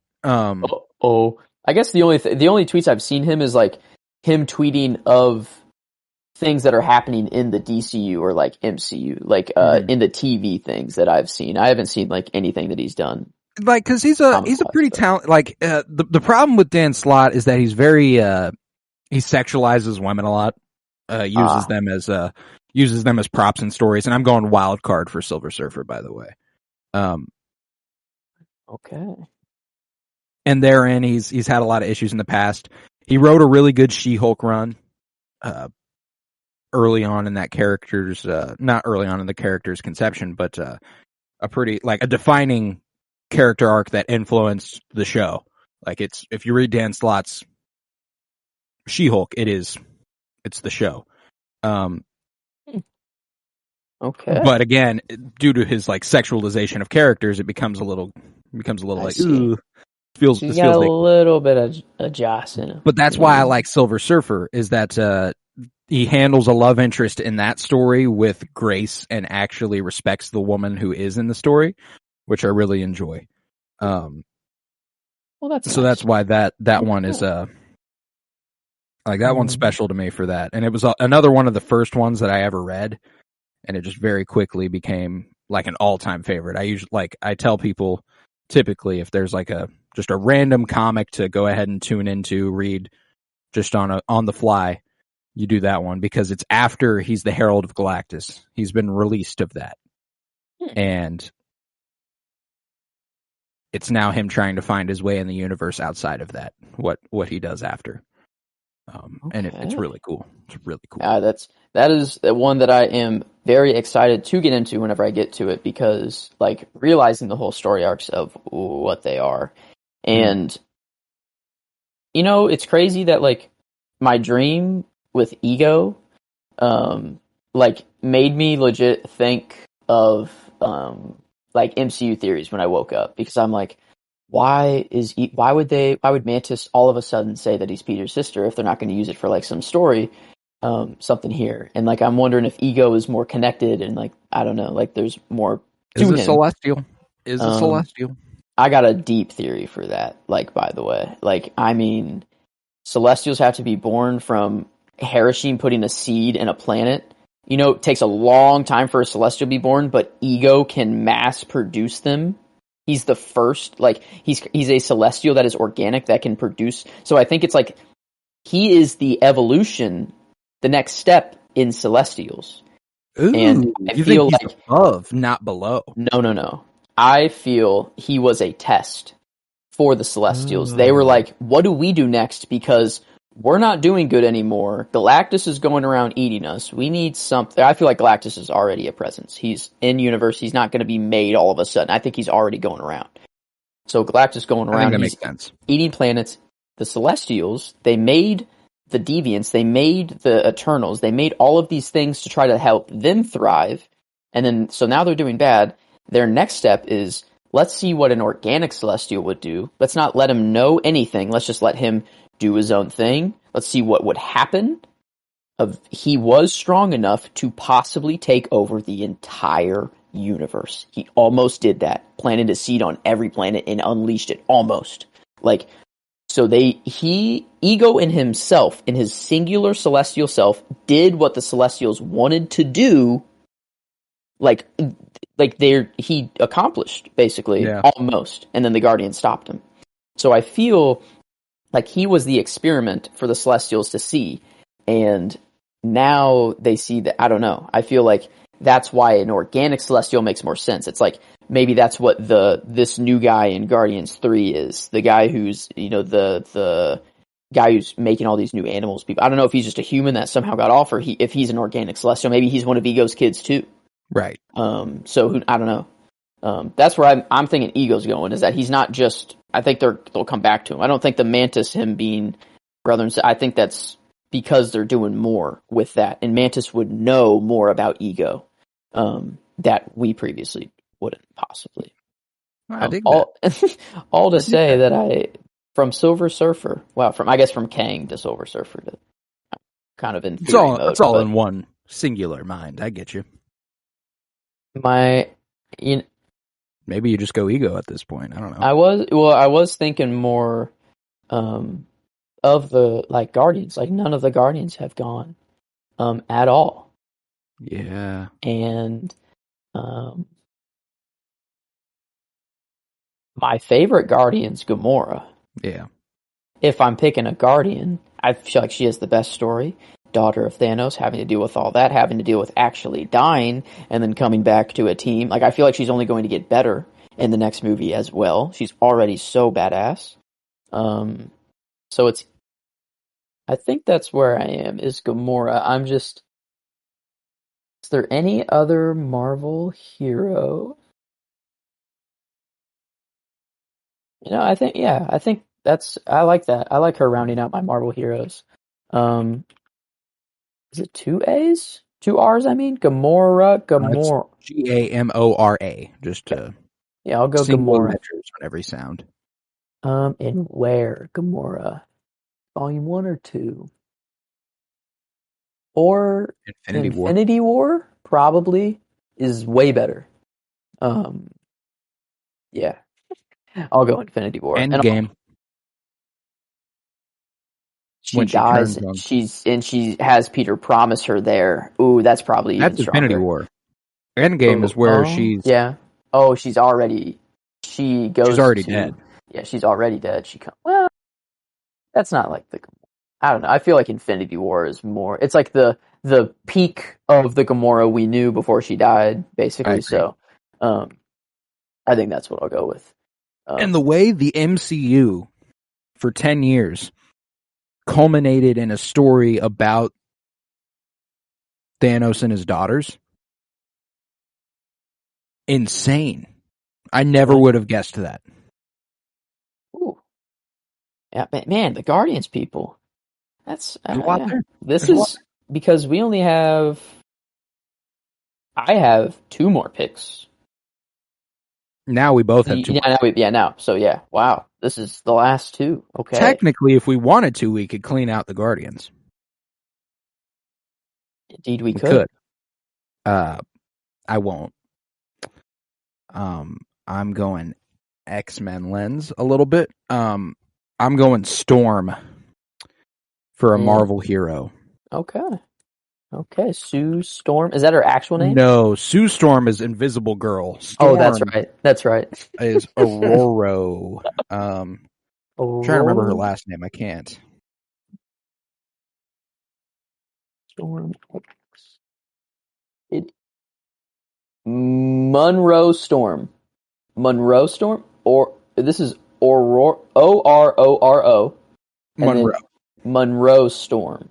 Yeah, but I don't know if that just... It looks like a Google mistake. Yeah, it's supposed to be they're missing like the line separation, and Google's just very weird about it. But okay, Aurora Monroe and Storm. Okay, and then where from? That is where it gets a little bit harder. I don't know if it's going to be animated or if it is going to be comics. So none of the... I love Halle Berry, but those movies don't get it right. First X-Men movie, that's for sure. I think it'd be like cultural appropriation. Not a cultural appropriation. It would just be wrong to take her in the first X-Men movie. The weird fake accent she's got going on. Let's see. Yeah, it's probably comics, or even video games for her too. Oh, the animated show is really good. True. The animated series version of her kind of rocks. But yeah, I'm gonna go giant size X-Men. Giant size X-Men? Number one, 1975. It's her first appearance. It is the very first time she ever popped up. In 75, that was? 1975, yeah. Okay. Do you know, is it more of the art or the writing that you're... A bit of both. Chris Claremont and Dave Cockrum, they do a very good job together. I'd go Chris Claremont. Just go ahead and label it Chris Claremont because I love me some Chris Claremont. But okay, I think that's right. I think I'm fairly certain Giant Size was Giant Size X-Men. Yeah, Giant Size X-Men number 1 was 1975, and. No, it was not Chris Claremont. It was written by Len Wein and illustrated by Dave Cockrum. So, you going with Len Wein then, or? Let's go with Dave Cockrum because that artist is very, very talented. Okay, there we go. Dave Cockrum, Giant Size X-Men number 1. Okay, wow, 2 more picks. 2 more. Superpower and Wild Card. Let's go with the superpowered. I feel like that just makes sense. Here. And now, anyone who is super powered in the Marvel, or I guess DC. I don't know if there's anyone left really, but okay. Let's see. Ooh. No. Well, no.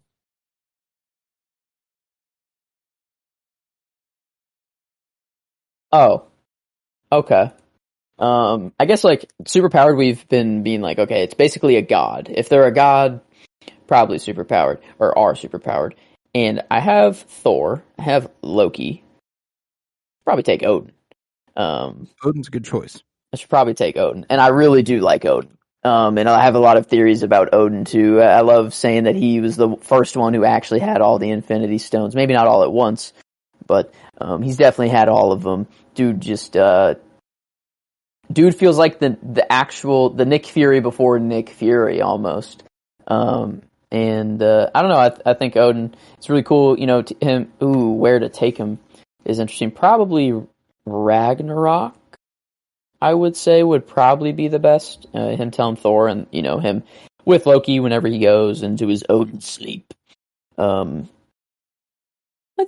think Ragnarok is probably where I'll take him. Yeah. Odin sleep, I believe. Odin's sleep is just that. What does he call his like actual death? Like what is like when he dies?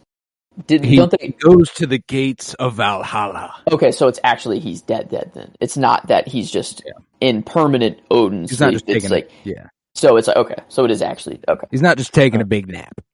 But yeah. He'll fill out my superpowered slot. And but yeah, I think I'll still have to take him from Ragnarok. The lessons he teaches Thor. I don't know. I think it's a good send off for Odin. It was beautiful, him just fading away. At the it was a beautiful scene too. It was beautiful.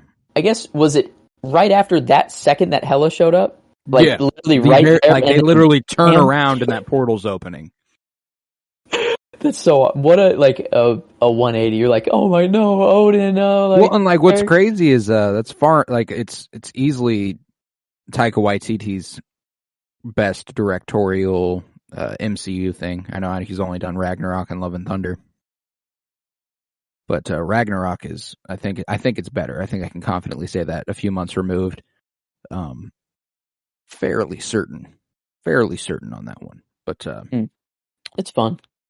Very fun. Don't get me wrong. I love Love and Thunder. I think it's a very fun movie, and I enjoy watching it thoroughly. But Ragnarok it's very good, and I've talked shit on it in the past about it being overrated. But Ragnarok, and I don't necessarily Ragnarok's the best Thor movie.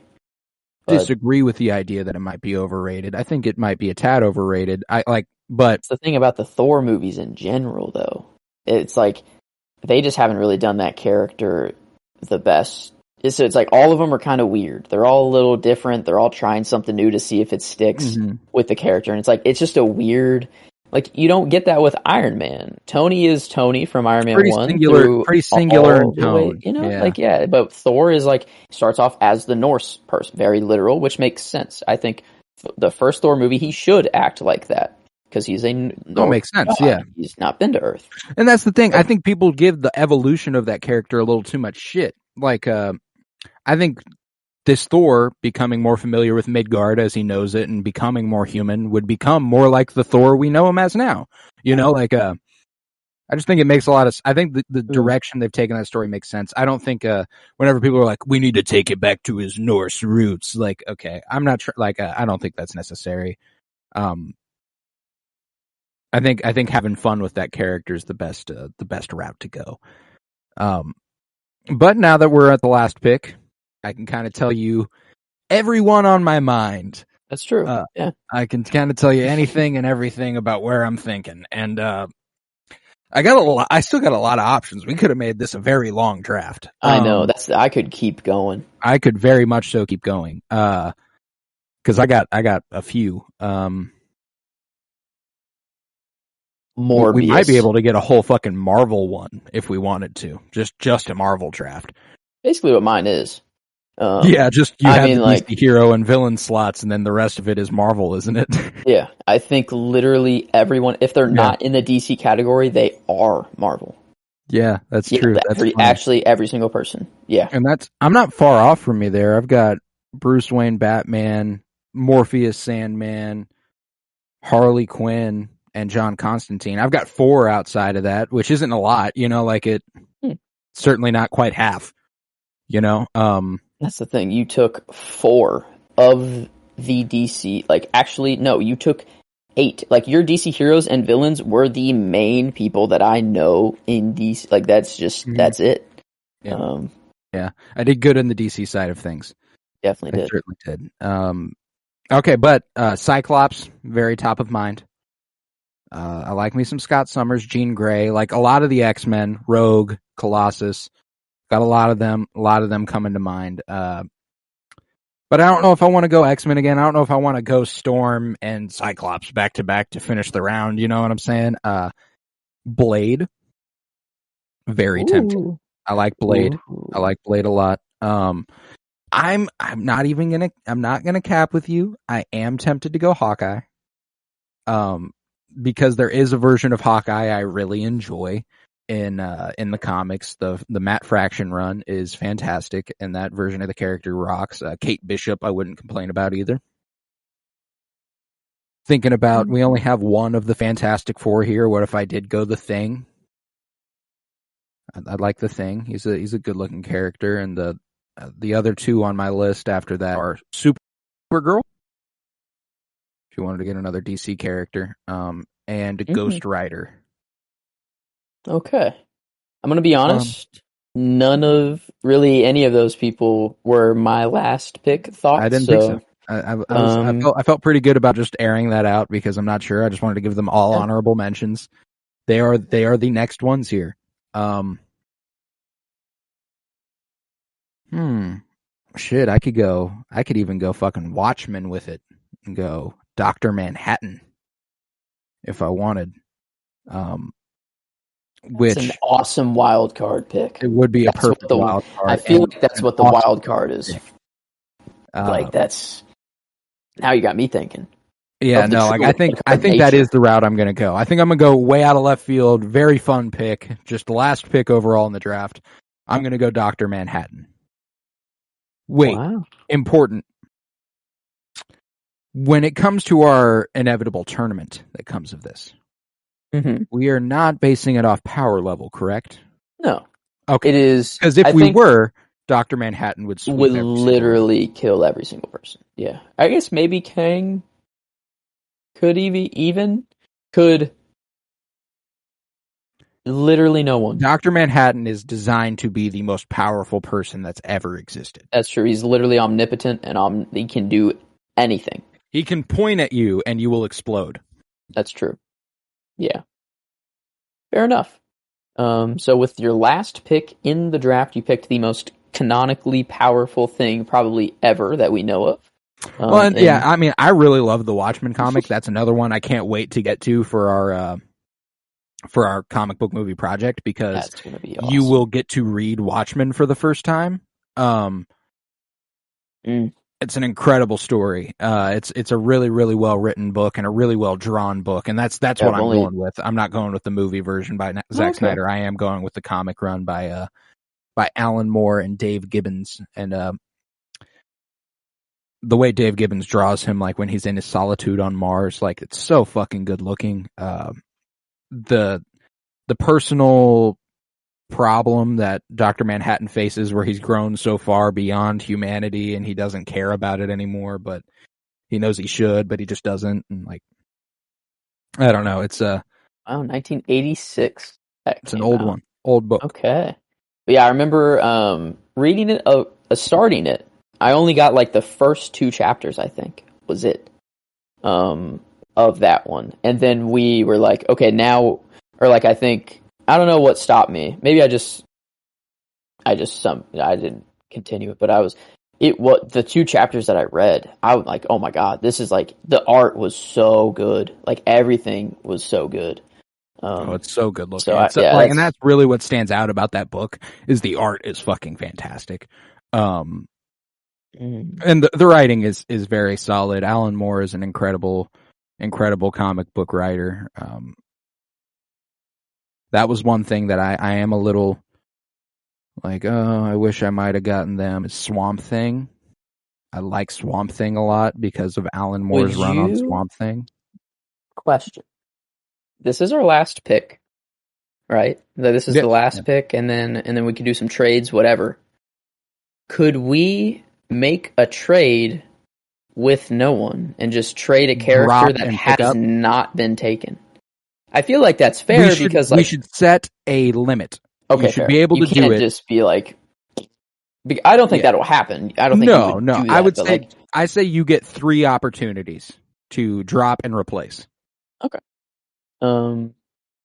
I'd probably use 1 if I were, and I don't even think I'm going to. But where my head is for my last pick, I guess, the top of the list is like Venom. He hasn't been taken yet. Venom is really cool, whether it is Spider-Man 3 and Tobey Maguire, or whoever plays him, or I mean, more specifically, I would be taking Matt or Tom. What? There's so many Hardys. There's Jeff and Matt Hardy in WWE. Tom Hardy. Tom Hardy is the actor. Like Ed Hardy is the clothing brand. Jeff and Matt Hardy are the wrestlers. Yeah, the 2 minutes. And they're all normal names. Matt, Jeff, Ed, and Tom. Tom. See, I already forgot. Okay, there we go. But yeah, so Venom's up there. Also, some of the Guardians of who would come next. I don't know if Star-Lord really. I don't know. Maybe Rocket if it were to be a Guardian. I don't think I'm going there. Heimdall is also still up here. I really do like Heimdall. Great character. I'm also there. Nebula's still there. I do have Gamora, but I don't think my favorite as of so far is Venom. And basically every pick that I'm comparing to see if it beats Venom. I don't want to go out like this is just wild. It could be just absolutely anyone. And I kind of just want to go crazy. And I don't think there is really anyone that I'm like forgetting. That's like just a crazy character in Marvel that I really love that I just am forgetting about. That it's not big. I don't know. So I don't know. I think I will just go Venom. I do like Venom. Now from Let There Be Carnage or just the first one is interesting of where I'm taking them. I guess technically No Way Home. for a post-credit sequence. Very No, briefly. I think I will go with Venom.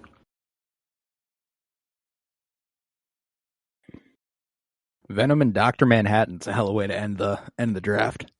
And could go Stan Lee. You could, yeah. So that was the other person I was thinking of is Stan Lee.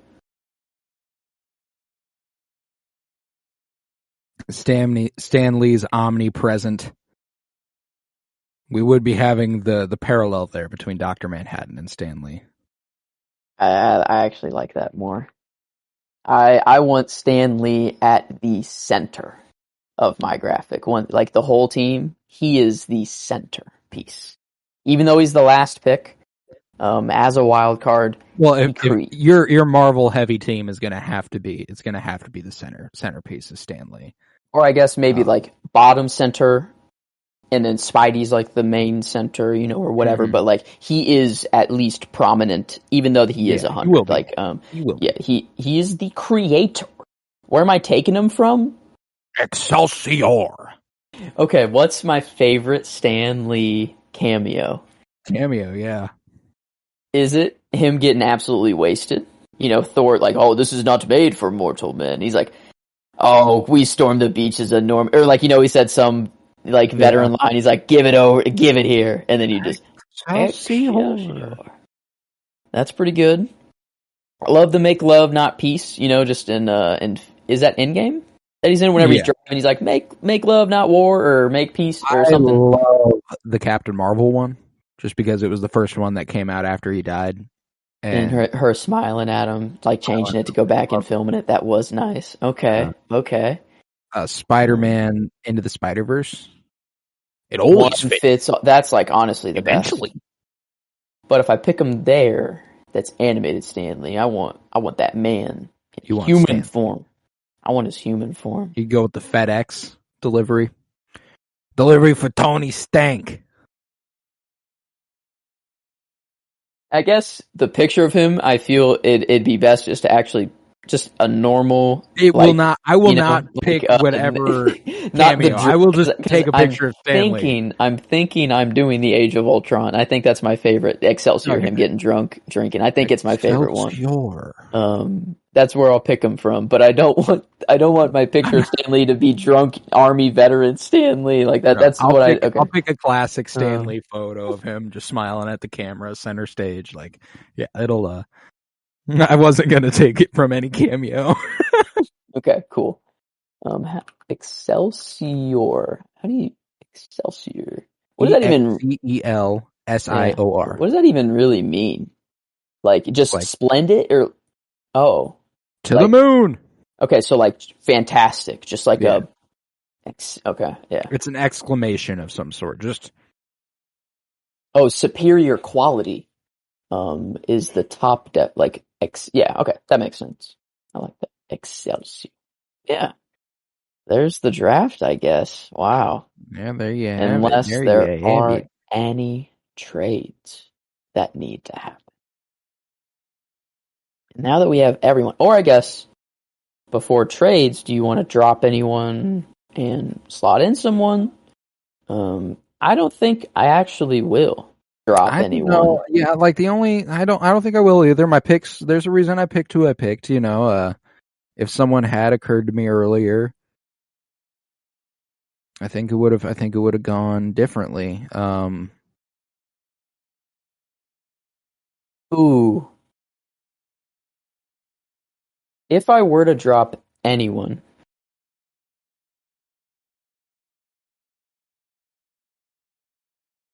I might drop Lex Luthor for Mr. Freeze. Ooh. I like it. Because I'm trying to think of the villains. You have Poison Ivy, Catwoman, Two-Face, but you have the Batman rogues that are just badass. I got the Riddler and Joker, which is nice. And I think the DC villains is like Lex Luthor or Mr. Freeze. I don't know. I guess when I'm thinking they're both smart. they're both, so like I like both of them, but I think I like the character of Lex Luthor more because that's like all he is. He's not. Let's kick some ice. Yeah, and would I be taking Arnold Schwarzenegger? Would I be taking video game from the Arkham games? Animated. Maybe. You gotta go Batman the Animated Series. Okay. Yeah. Duh. If I okay, maybe that talked me through it. Okay, Batman Animated Series Lex Luthor or Superman 1? Or Batman Animated Series Mr. Freeze or Lex Luthor from Superman 1?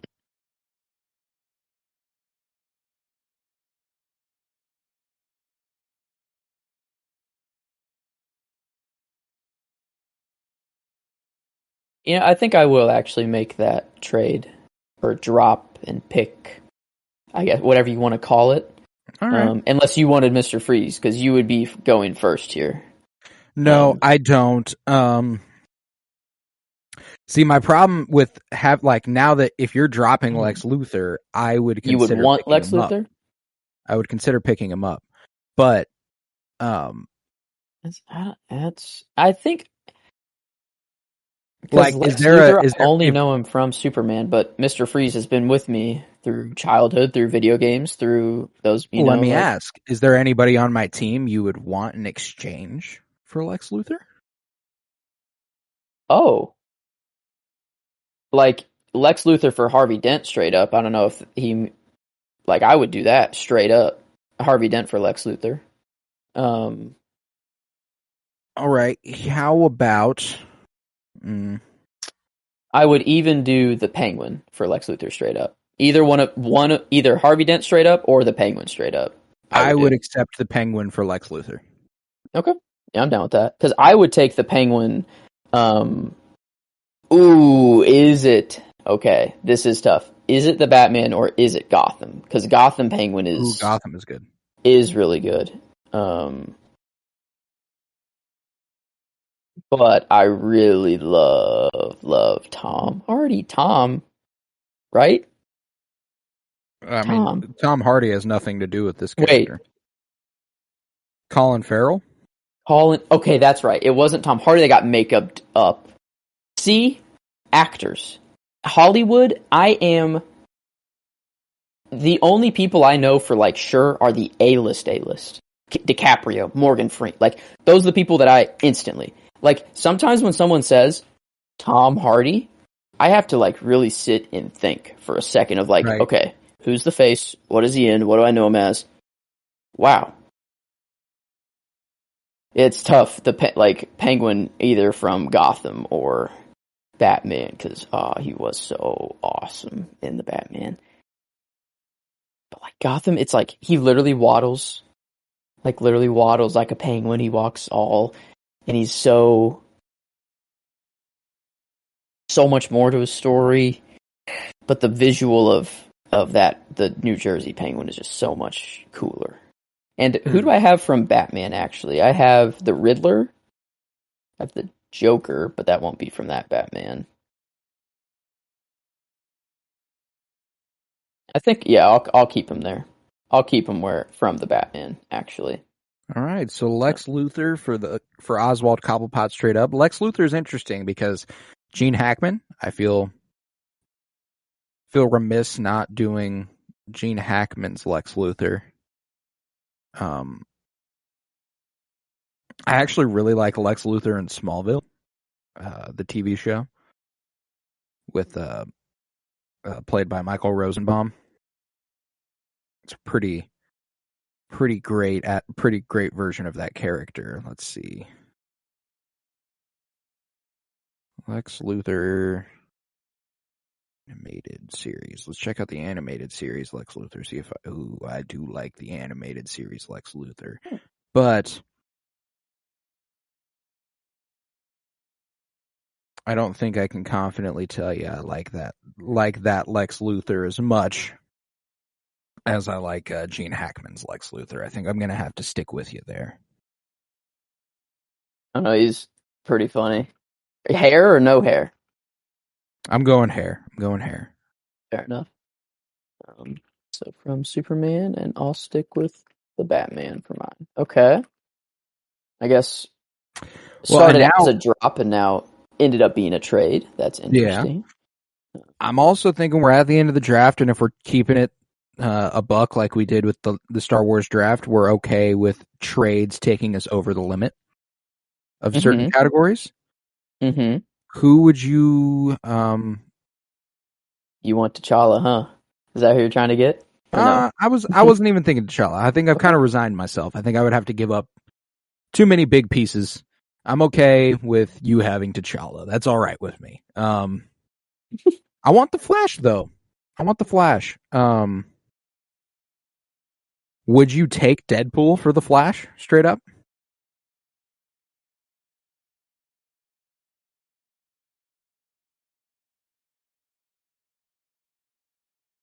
Yeah.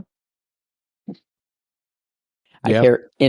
Damn, your DC is so strong. I would have the Justice League at that point. Actually.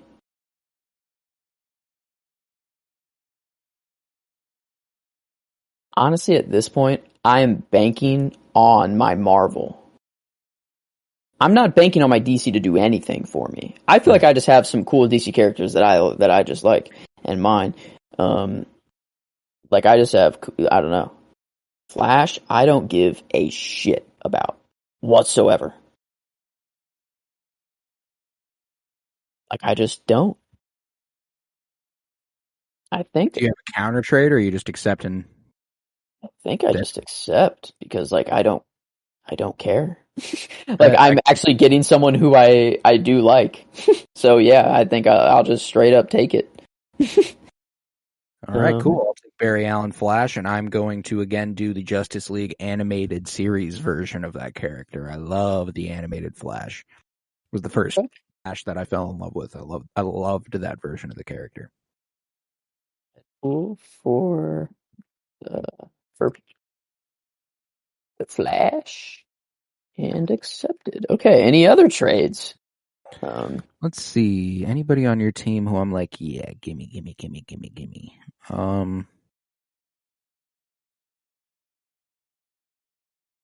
I'd like the Joker. I'll take the Joker off your hands. It'll be hard. It would.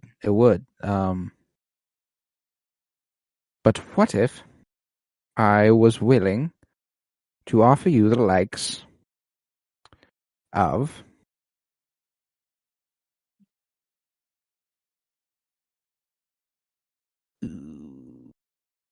the Green Goblin for Joker? Mm-hmm. You're destroying my DC too hard at that point. I know, like, but I was thinking, hear me out here. I know. I love Green Goblin. There is one villain in the DC universe that I like. One. That's fair. I took Joker like 6th. Yeah. Very high. Joker's 4th. Okay. My 4th pick. So that is it's high Heath praise. Ledger and Mark Hamill. Like that's praise. A god tier. My head was at was I'd have Batman and Joker, you'd have Spider-Man and Green Goblin. If you were to offer me, it'd have to be Green Goblin plus someone else for the Joker. Okay. Green Goblin, and do you have a counter offer? Is there someone that could slot in there that you'd be satisfied with? Let's see.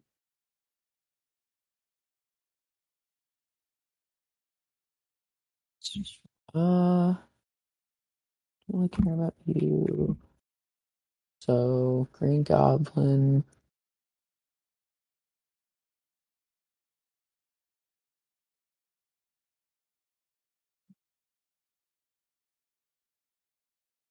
Green Goblin.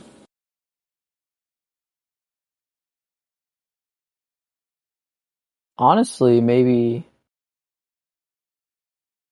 like to counteract the villain that Joker is, like I would need Green Goblin and another villain. Like I feel like I would need Green Goblin and Two-Face for the Joker. All right. But if it's not Green Goblin and Two-Face, then it would be Green Goblin and Is there a Marvel villain on my team besides Green Goblin that's intriguing to you? A lot of villains. A lot of Deadpool. Deadpool, I'll probably just slot in I'll just add him to somewhere. I guess he can go anywhere, really, pretty much. Hey, Mike, we're at the end of an episode, so we're about to wrap up. It'll only be a couple minutes. Oh, you're all good. I knew it was 11. I knew you'd be joining us soon. I was prepared for it. Sounds good. I'd say, and you're not giving up Moon Knight. It wouldn't, like, Green Goblin and Moon Knight, is that too much for the Joker? Because I feel like the Joker and Green Goblin's big. He's not the Joker.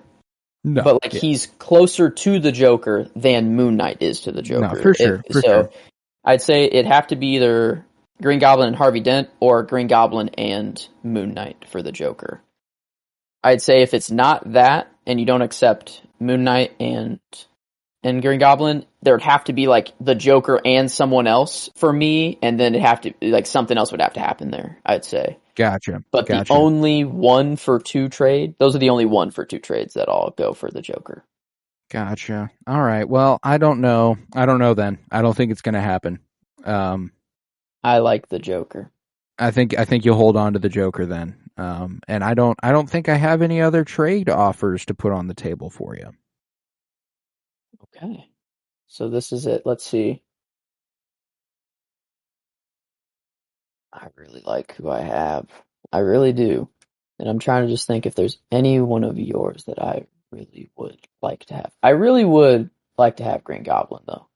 Maybe not the Joker. Maybe is there someone else that you would take the Green Goblin for? Who would you be willing to offer me? Okay. Because Fair. Fair. Green Goblin.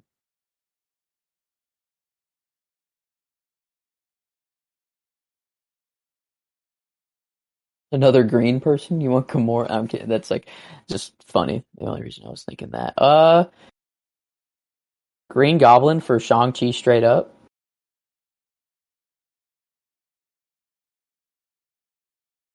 That is intriguing. But It's a new Avenger right there. Is a new Avenger, but I don't think I want I Shang-Chi. think this one you might accept here because it really. Green Goblin for Bucky Barnes. You got Cap, you got Sam Wilson.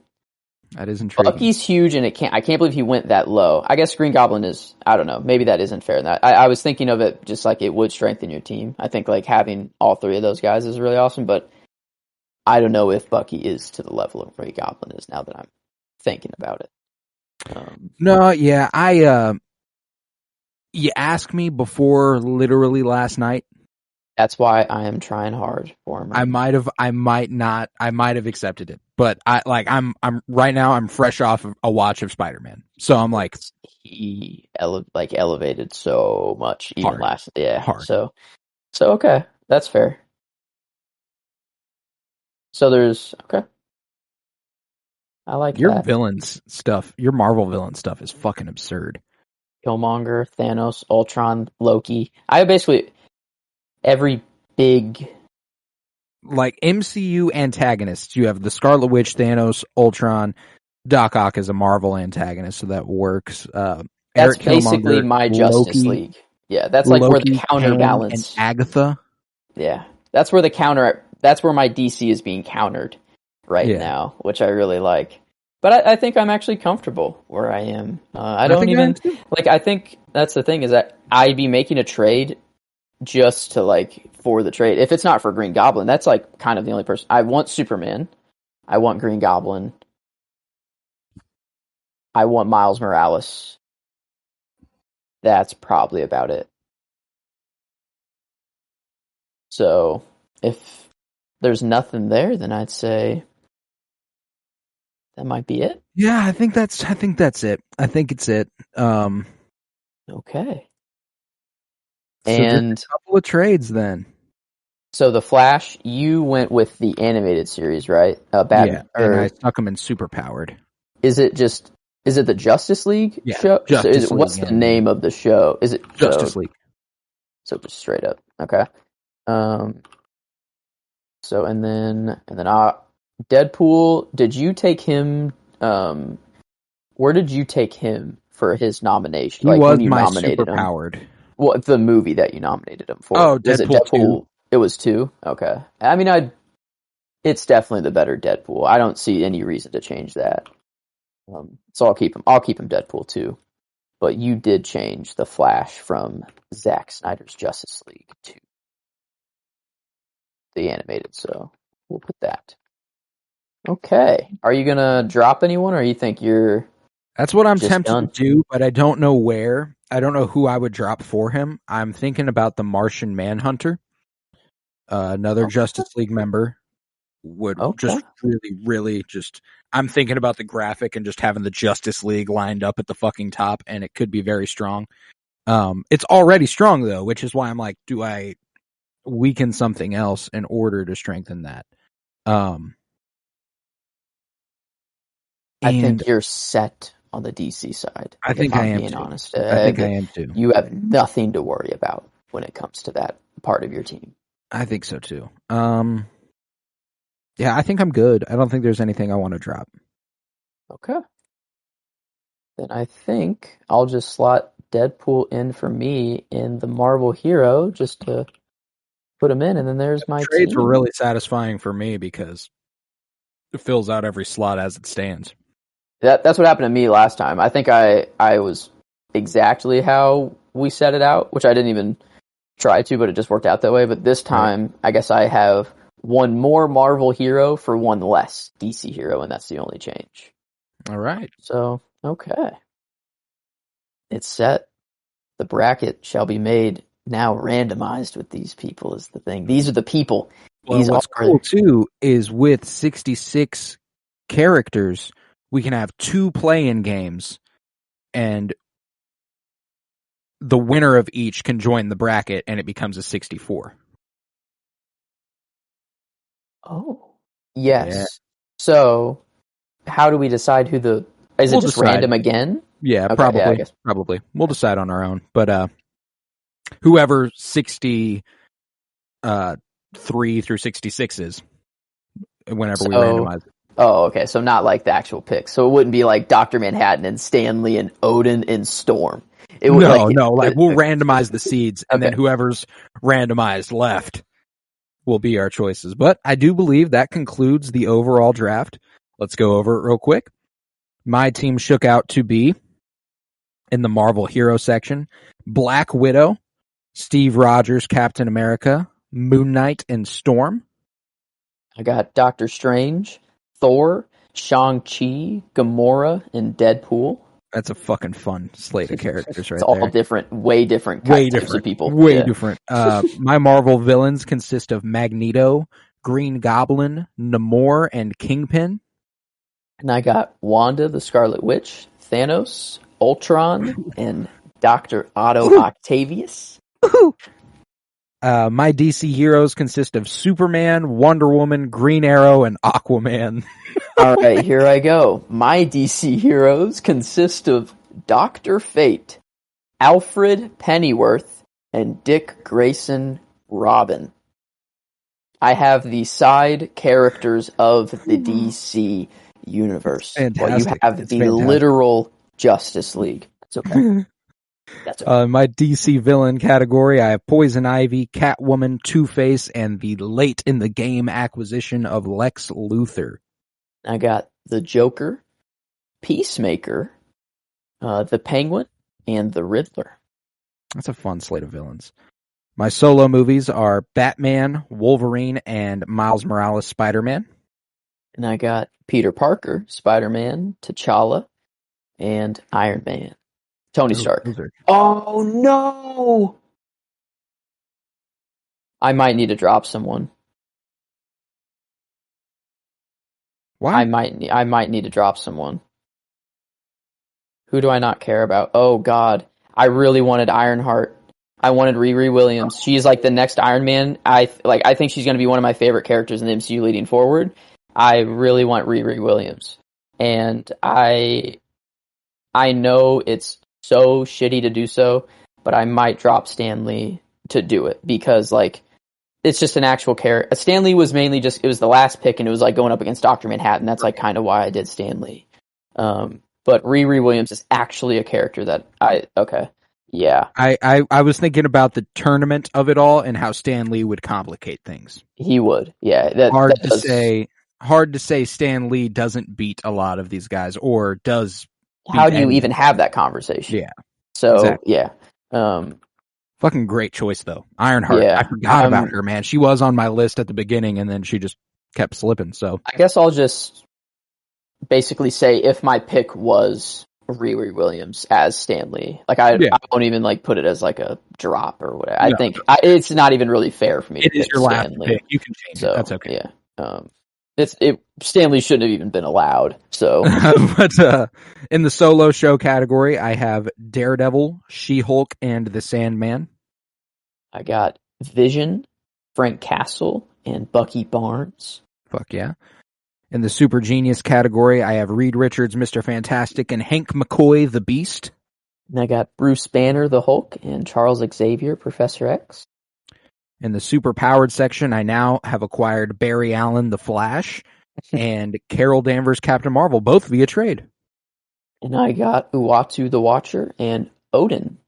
Oh, fuck yeah. Just Odin. Does he have is Odin? Odin Bore's son. Odin Bore's son. I'm pretty sure his dad's name was Bore. Odin, full name is Odin Borson. You are, yeah. Borson, Odin Borson. Odin Borson. But okay, my no enhancement, no superpowers. I have Harley Quinn and Sam Wilson, Captain America. They got Eric Killmonger and Nick Fury. In the Magic Motherfuckers, I have Doctor Doom and John Constantine. Damn. And I got Loki, Laufeyson, and Agatha Harkness. And in the wild cards, I have Miss Marvel, Silver Surfer, and Dr. Manhattan. And I got our new Black Panther, Shuri, Nathaniel Richards as Kang the Conqueror, or whatever he is, and Riri Williams as Ironheart. That's a beautiful fucking draft. That's a beautiful draft. And with that, we will conclude this episode of the Comics Bloomiverse. Live again. Always. Done on the air. With that, if you would, head to patreon.com/PennyBloomPod with over 50 hours of exclusive content, including weekly comic book pull lists, a bunch of book reviews, a bunch of movie reviews, and for $3 a month, you can support this podcast financially. I don't make any money off of it unless it's over there, and that would be a great help, and I would love that because it costs me money, and I don't make any off of it, so that'd be huge. If you would, head to Twitter, follow @PennyBloomPod, follow on Instagram @PennyBloomPodcast. Remember to keep up with our comic book journey through film. This Friday, I believe, brings us to Supergirl. Not the best movie, but a fun conversation about that bad movie. So you'll want to tune in for that. Winter is Blooming is ongoing right now. We're doing a Game of Thrones rewatch. It's going well. It's a lot of fun, and the tournament's coming. Not sure when that'll start. Probably going to do some seeding on Patreon for you. Talk it through. Maybe adjust some things as we see fit. You know, it's our tournament. We get to do what we want. So we'll do what we want. If you would, leave a 5-star rate and review. I was Colton Robertson. I was joined by Joseph George. Thank you very much, homie. Oh, thank you for having me. It's always a pleasure to be here. Oh, and it's always a pleasure to have you. And remember, peace, love, and bloom. And support your local comic shop and go buy some fucking books.